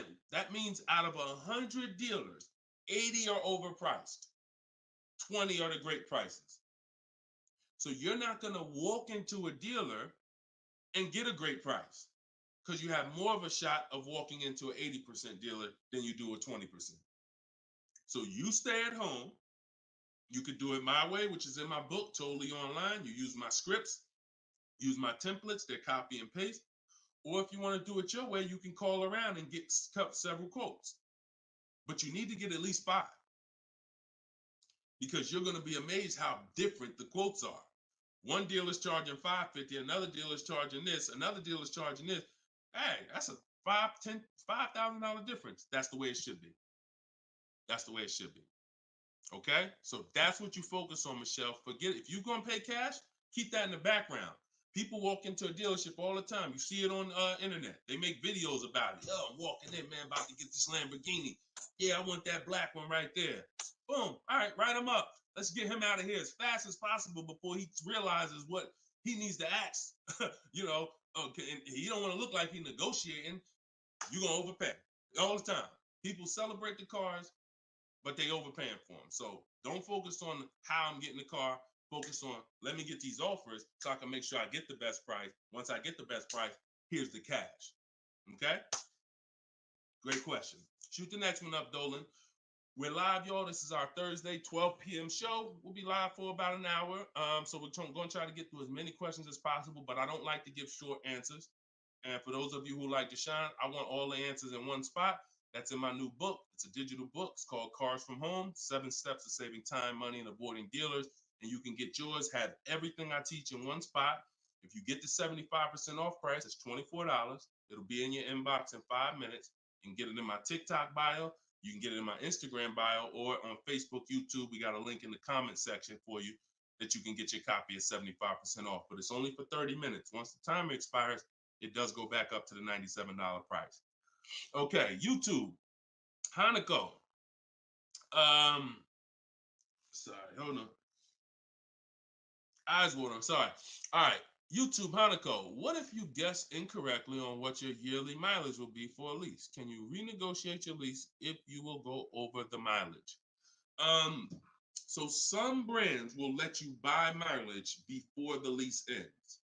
So you can buy them, but I think BMW has it where you can buy the mileage for like 15 cents, but you can't be within like the last 3 months or last 6 months, something like that. So everybody, if you do have that option, you want to call your leasing company and you want to see. But I teach to estimate your miles. Like I have a chapter in my book. It's not even a chapter. It's like a little section called Choose Your Mileage Wisely, where we walk you through the math. Now, sometimes lifestyle changes. You were working 10 miles from home. Now you're working 30 miles from home. That's understandable. What I like to do is we always do an equity assessment. Who has a lease, but you didn't know you could sell leases? Type of question mark.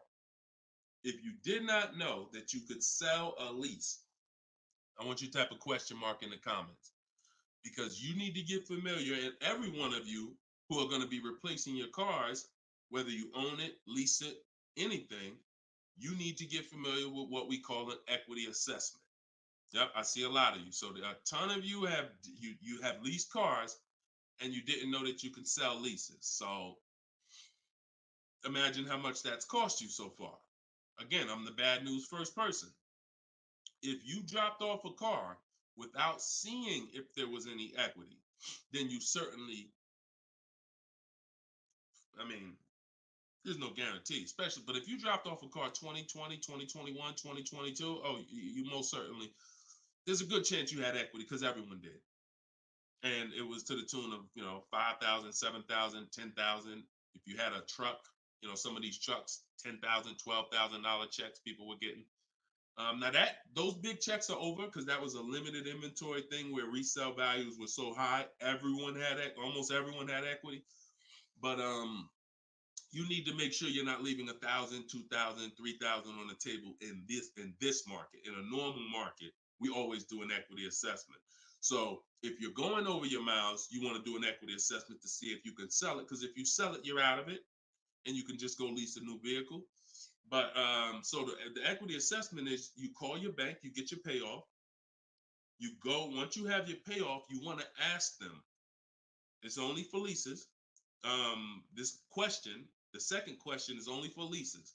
Do I have a third-party restriction? If they say yes, you just need to make a note of that.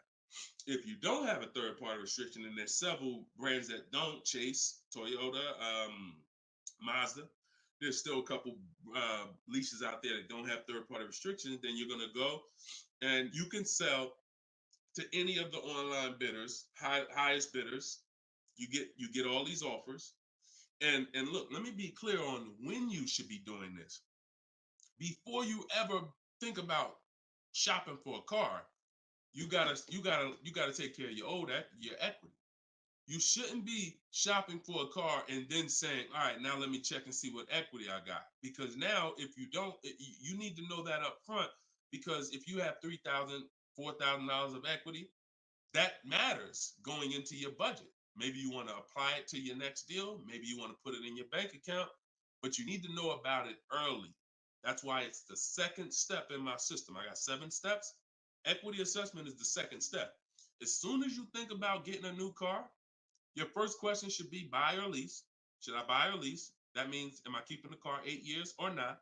And then the second thing is equity assessment, because that's going to tell you your positioning with your current car.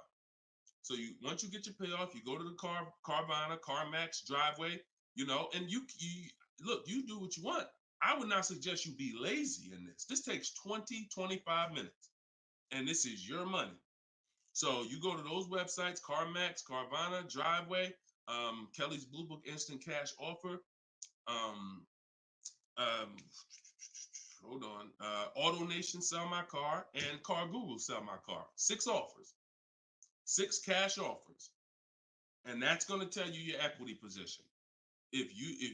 That's once you know that, because some of you are going to do that and find out you got negative equity. Now you have to plan accordingly. Some of you are going to do that and find out you got 4,000 of equity. Now you got to plan accordingly. Some of you in leases are going to do that and find out you have no equity, in which case, okay, I just need to wait until my lease is up. I can't get out early. But so the equity assessment tells you how you can move to the next step. Okay? So that's what you focus on. That's what you focus on at this particular step. Okay? Go ahead, shoot the next question up, Dolan. All right, we're getting a lot more. I'm gonna try to go faster, but go ahead, shoot the next one up, Dolan. This one's Instagram.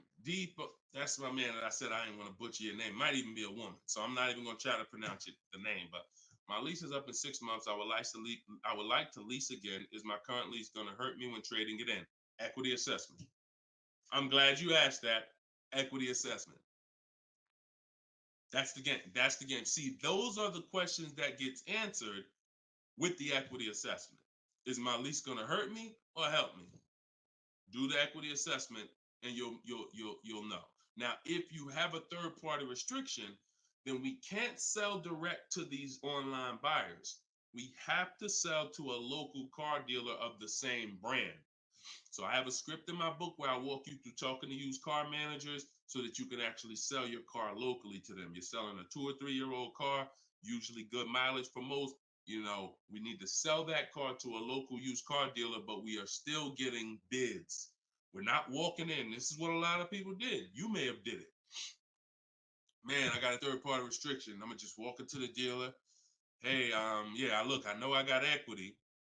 You don't realize how you're making it hard for someone to even help you because you don't know how much equity you got, and now you're coming in and you're not really saying what you know. When you're at home and you're talking to managers, you're talking to people and getting offers for that car, you can speak intelligently.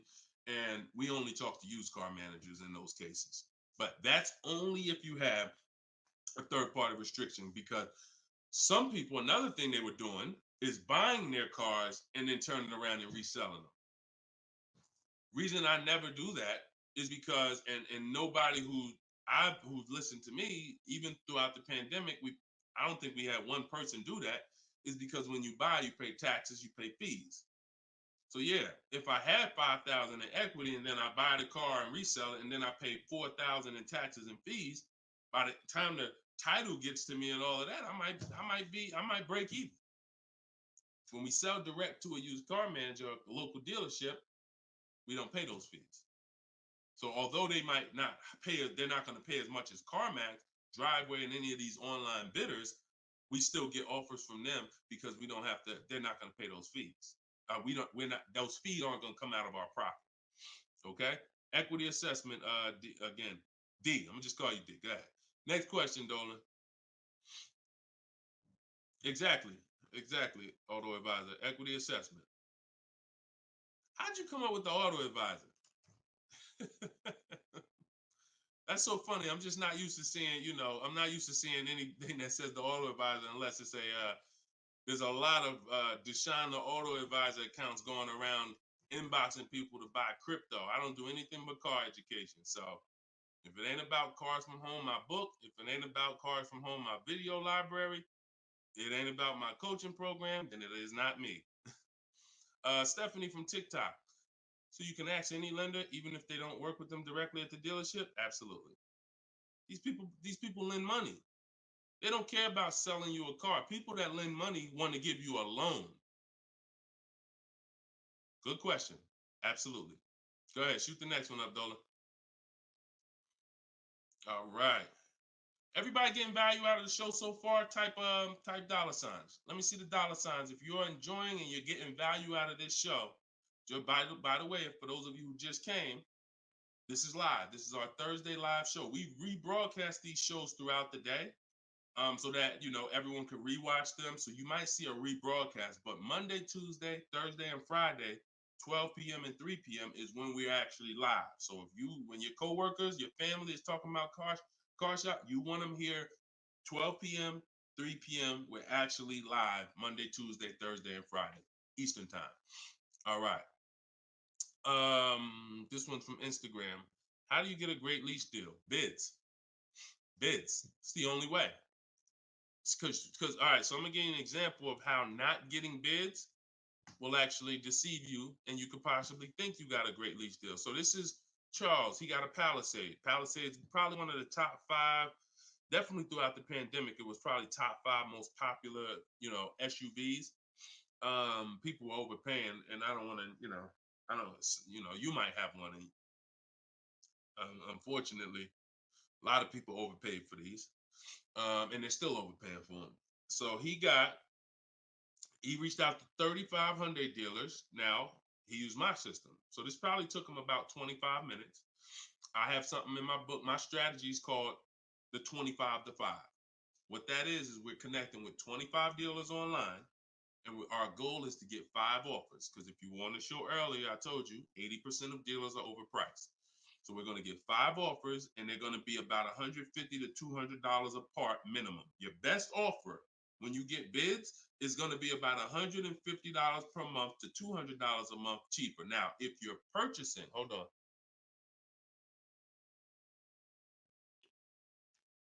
All right. Now, if you're purchasing, you're going to see, for those of you who are buying new cars, because we have several people that do that, you're going to see that there's about a $5,000 difference minimum between your best offer and your worst offer. So let's say I was buying this Palisade.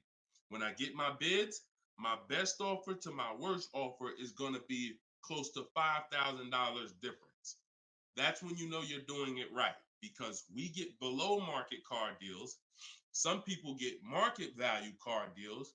Some people pay above market value car deals. Depends on the skills they have. So he got bids. He did this, used my system. Took him probably 30 minutes to reach out to 35 dealers, maybe 25 minutes. And he got 10 quotes. Offers range from 1.23 to 1.66. Now, that's what that's what I'm telling you. The 1.26 lease that he ended up getting a 1.23 because we always send a counter offer. I have a calculator in my book where you put it in. We must send a calculator. We must send a calculator. We must send a counter offer. So he ended up closing the deal at 1.23, all online. Never spoke to the dealer until he was ready to lock up the deal. But see the difference, 1.23 to 1.66. That means he's looking at offers. His best offer was $597 on a $48,000 Hyundai Palisade. His worst offer at 1.66, that same 1.66 divided into 48,500. Hold on. 1.66 times 48,500 would be about 700, 900, call it $800. So he's getting offers. That's when you know you've done it right. So to answer your question, Tobo, how do you get great lease deals? Bids. It's the only way. It's the only way. So his best offer is $597. The worst offer he saw out of all of them, he got 10 of them, was $800. Same vehicle. 80% of dealers are overpriced. Okay? Must get bids if you want to get deals like this. Only way. All right? Shoot the next one up. Now, look, hold on real quick. I want to say one more quick thing. Until you get bids and you have enough bids, you might think you got the best deal, but you just don't know what the best deal is. See, you're going off your gut. If you're going off your gut, look at Kimberly. Kimberly saved $20,000 on her Maserati. It's a $91,000 vehicle. She posted, the one she ended up getting was 91 because a dealer near her ended up beating this offer she had, but it was an $86,961 Maserati. They offered it to her for $66,261. So they're taking 20 grand off. But she had offers that were 10 grand off. She had offers that was 12 grand and 8 grand. And if she would have tried to assume, well, dang, 8,000, that feels good. I mean, shoot, brand new Maserati, taking 8,000 off. That gotta be a deal. See how much money she would have left on the table? See how much money she would have left on the table? So we cannot assume. We get multiple offers. We look at the lowest one. That's how we guarantee. All right? Go ahead. Shoot the next one up, Dolan. Great questions today. Great questions. Let's go. All right. We emo on YouTube. I test drove I'm test driving an MDX soon. Okay. I test drove an MDX as soon as we finished. They tried to get me to run my credit. I told them I'm shopping dealerships, didn't like it, so the manager came in the office and tried it. No again. 100%. You look, y'all. If you don't have a plan, you're under someone else's plan. You follow me? I'm gonna say that again. If you got a light bulb emoji, type a light bulb emoji, type a gym emoji. Remember this. If anytime you don't have a plan, you will be subject to someone who has a plan. And there's nobody that has a plan like car salespeople. We know what we're doing. We are not trained in much. We're not trained in finance like we should be. We're not trained in buying versus leasing like we should be. We're not trained in resale values like we should be. We're not trained in insurance products like we should be. There's more insurances to consider with a car than there is a house. Kid you not. Extended warranty, that's an insurance policy. You might use it, you might not. Tire and wheel, that's an insurance policy. Gap insurance. You have auto insurance. There's multiple insurances that you need to consider in this business, when you're buying a car, when you're leasing a car. We're not trained in none of that like we should be. But what we are trained in is how to make sure we have enough information to sell you what we want to sell you. And so if you don't have, and the people with the least integrity, they are certainly going to try to pin you down with the credit check. Can't give you a credit. I can't give you a quote without your credit. Come in. I need you to be here. When can you come? First question they ask, you all right?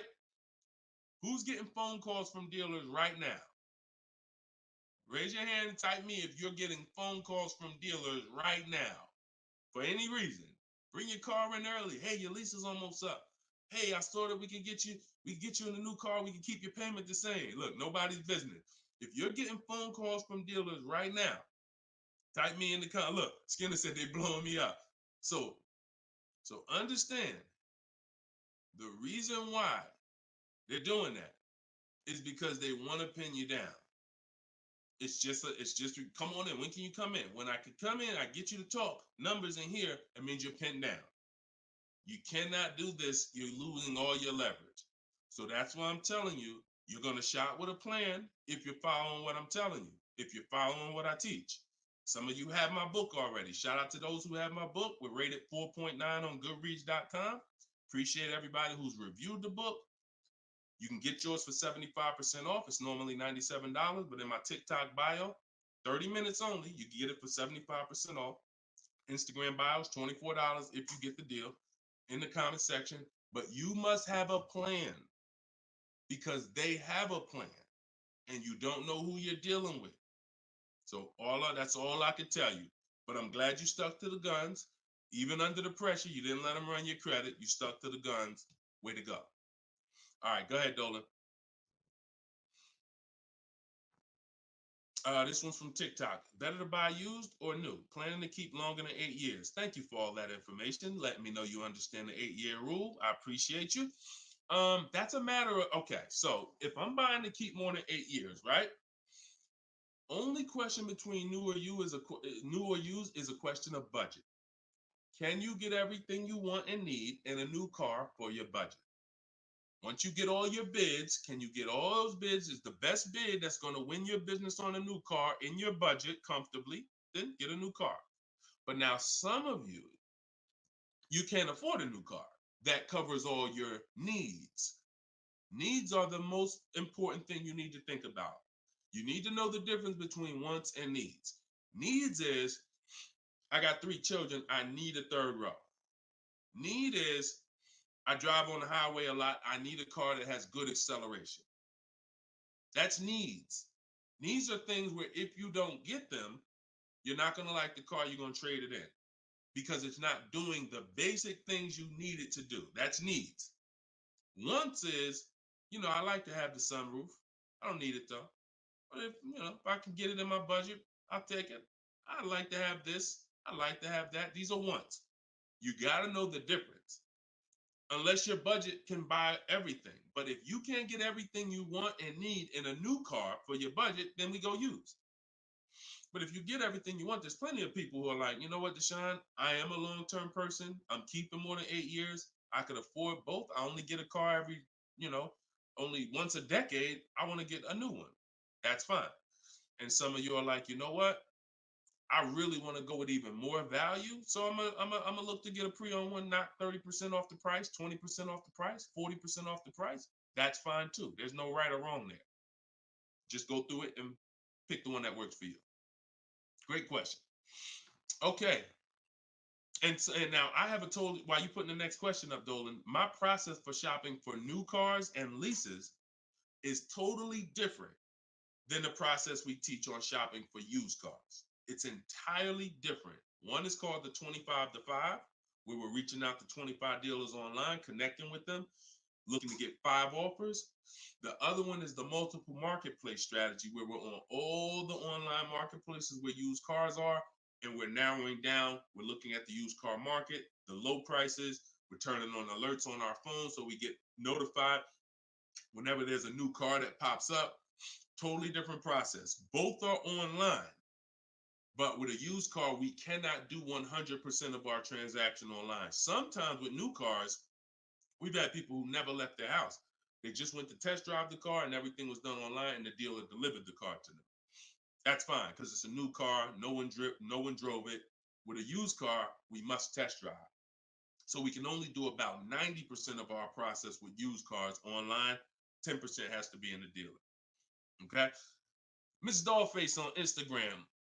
When is the best time of the month to purchase a car? There is no best time. And I'm gonna tell you why. I know you pile. What's the time that you've been taught? I want to hear from you. Like, go to your keyboard right now. What is the time that you've been taught is best during the month to buy a car? And we got a bunch of people on here, a bunch of different people. Tell me the time that you've been taught is the best time to buy.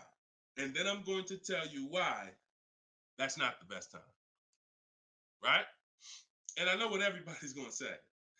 We all going to say the same thing because we were all taught. Well, now I can't say we, because I was in the business. Exactly, HBD, end of the month. Cherie said November. Tothi on Instagram, end of the month. Look, Skinner, around the holidays. So your answer, Skinner, was about the same as Sharice. November, coming into the holidays. Now, I want you to picture any other business because what I'm trying to get you to see is that you are taught, programmed to shop for cars different than you shop for everything else in life. Everything else in life. Because if you had a business where every single time at the end of the month, just dozens and dozens of people just came into your store because that's what the marketing did. Are you more, and let's really use some real terms here. Are you more desperate to sell something when the store is packed? Or are you more desperate to sell something when the store is empty? See, I want to tell you a story. If I could get you to continue to keep these stories in mind, it'll answer your questions. Now, obviously, everything's in my book. Some of you have my book and you understand all of this is laid out for you. But even as you're listening, I want you to grasp concepts that you're going to see. Are you more desperate to sell something when the place is, exactly, Toothy, when the place is empty? Place is empty. If I got a store and I haven't opened up that register all day long, it's daggone 5 p.m. I haven't seen one customer. I'm desperate. But if the store is packed, man, I ain't thinking, what are we giving deals for? You know what I'm saying? What are we giving deals for? The place is packed. We're not desperate.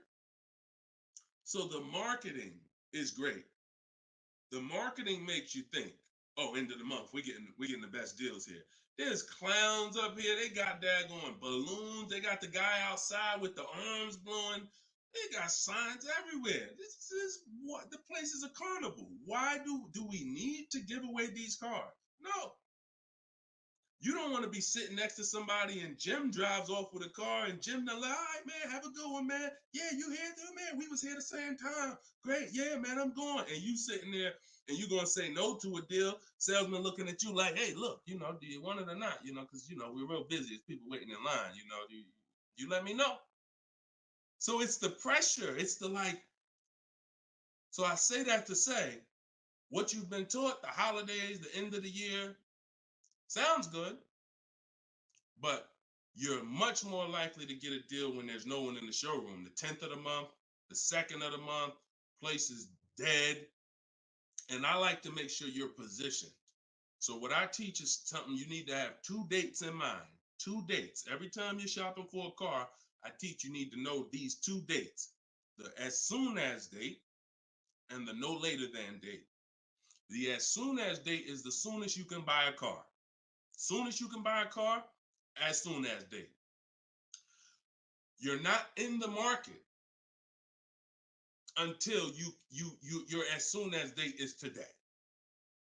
Step 5 in my process, my 7-step process is in the market, getting offers. I can buy something today. That's my as soon as date. My no later than date is my deadline. Now you have to know these 2 because the time in between is your leverage.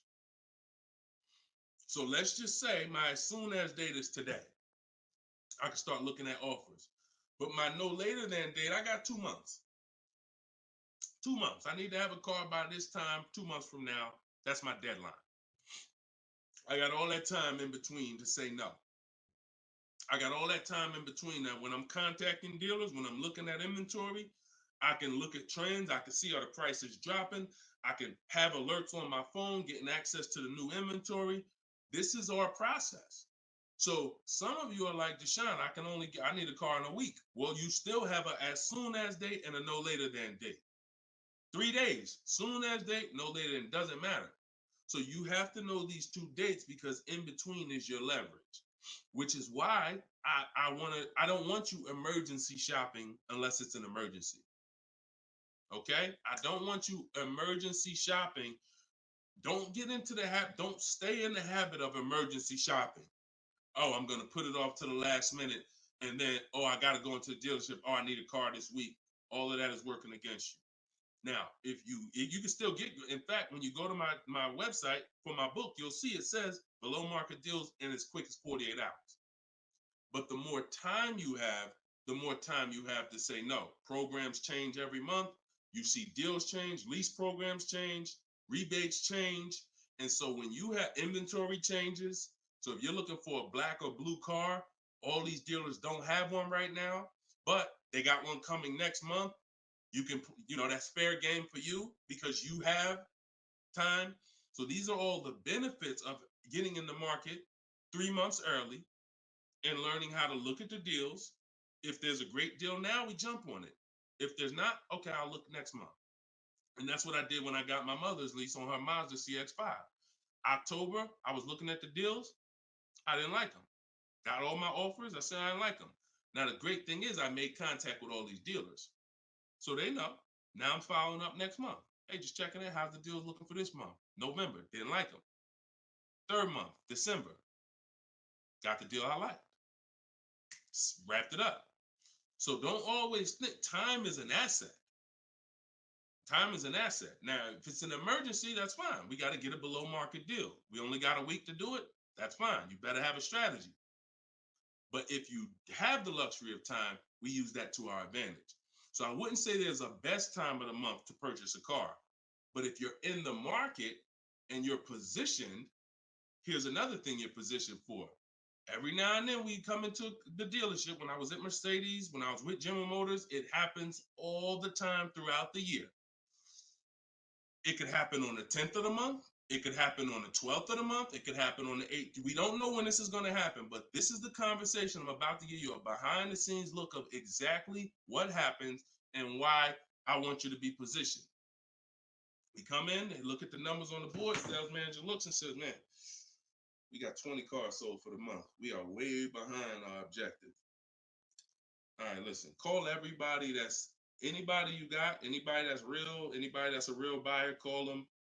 We're not turning down any serious offer today. You want to be the person that's positioned. Hey, Jackie, and they're usually emailing us because we don't talk to, nothing that we do requires talking to salespeople. So they be email, hey Jackie, hey, it's Ray over at such and such. Were you still looking for that car? Have you found it yet? No, okay, I know the quote I gave you before was $550. I know you wanted to be here, but my manager said, listen, we'll take any offer today. We really want to move a car. See, you were taught that only happens at the end of the month. It doesn't. You got to be positioned. You got to be positioned. And so that's the luxury of time. So this is what it is, y'all. I want you shopping with a strategy. This is what I want you shopping with. All of this is in my new book, Cars from Home, 7 Steps to Saving Time, Money, and Avoiding Dealerships. Learning the science of making dealers and banks bid for your business while you sit at home, getting below market car deals in under 90 minutes. And you can get your copy for 75% off in my TikTok bio, in my Instagram bio, or you can click in the comment section on YouTube and Facebook. We got a comment pin for you guys. Or if you're watching us on TV, you can scan that QR code with your phone. Get your copy, use it, use everything in it. I walk you through everything in there. Leasing is in there step by step. Purchasing new cars in there step by step. Purchasing used cars step by step. High mileage drivers, I got 2 strategies for you. If you're a short-term high mileage driver, everything's in there step by step. If you have credit issues, I walk you through step by step. So get your copy. We are back live for episode 7 at 3 p.m. And we'll, like I said, this is not a rebroadcast. We do these live shows Monday, Tuesday, Thursday, and Friday, 12 p.m. and 3 p.m. So we'll be back for our next segment in a little bit if you want to join us. If not, tell your friends about us, and we look forward to it. We always look forward to the people who are ready to change their life, empower themselves, stop shopping like desperate victims, begging people to help you, begging people to give you a car, begging people to help you. Please, can I get no money down? Going in with wrong information. Down payments are illegal. All of this stuff that is just totally terrible. It's no other way to put it. It's just terrible. I want y'all shopping different. I want you empowered. I want you in control. I want you leaving a dealership guaranteeing I got the best price. Sending me email, Deshone, look at this deal I just got. I got all these offers. Look at this used car I just got. I got 40% off the brand new price. That's what I want you emailing me. Empowered, and that's what we're going to get to. God bless y'all. I'll see y'all on the next segment. Shout out to everybody that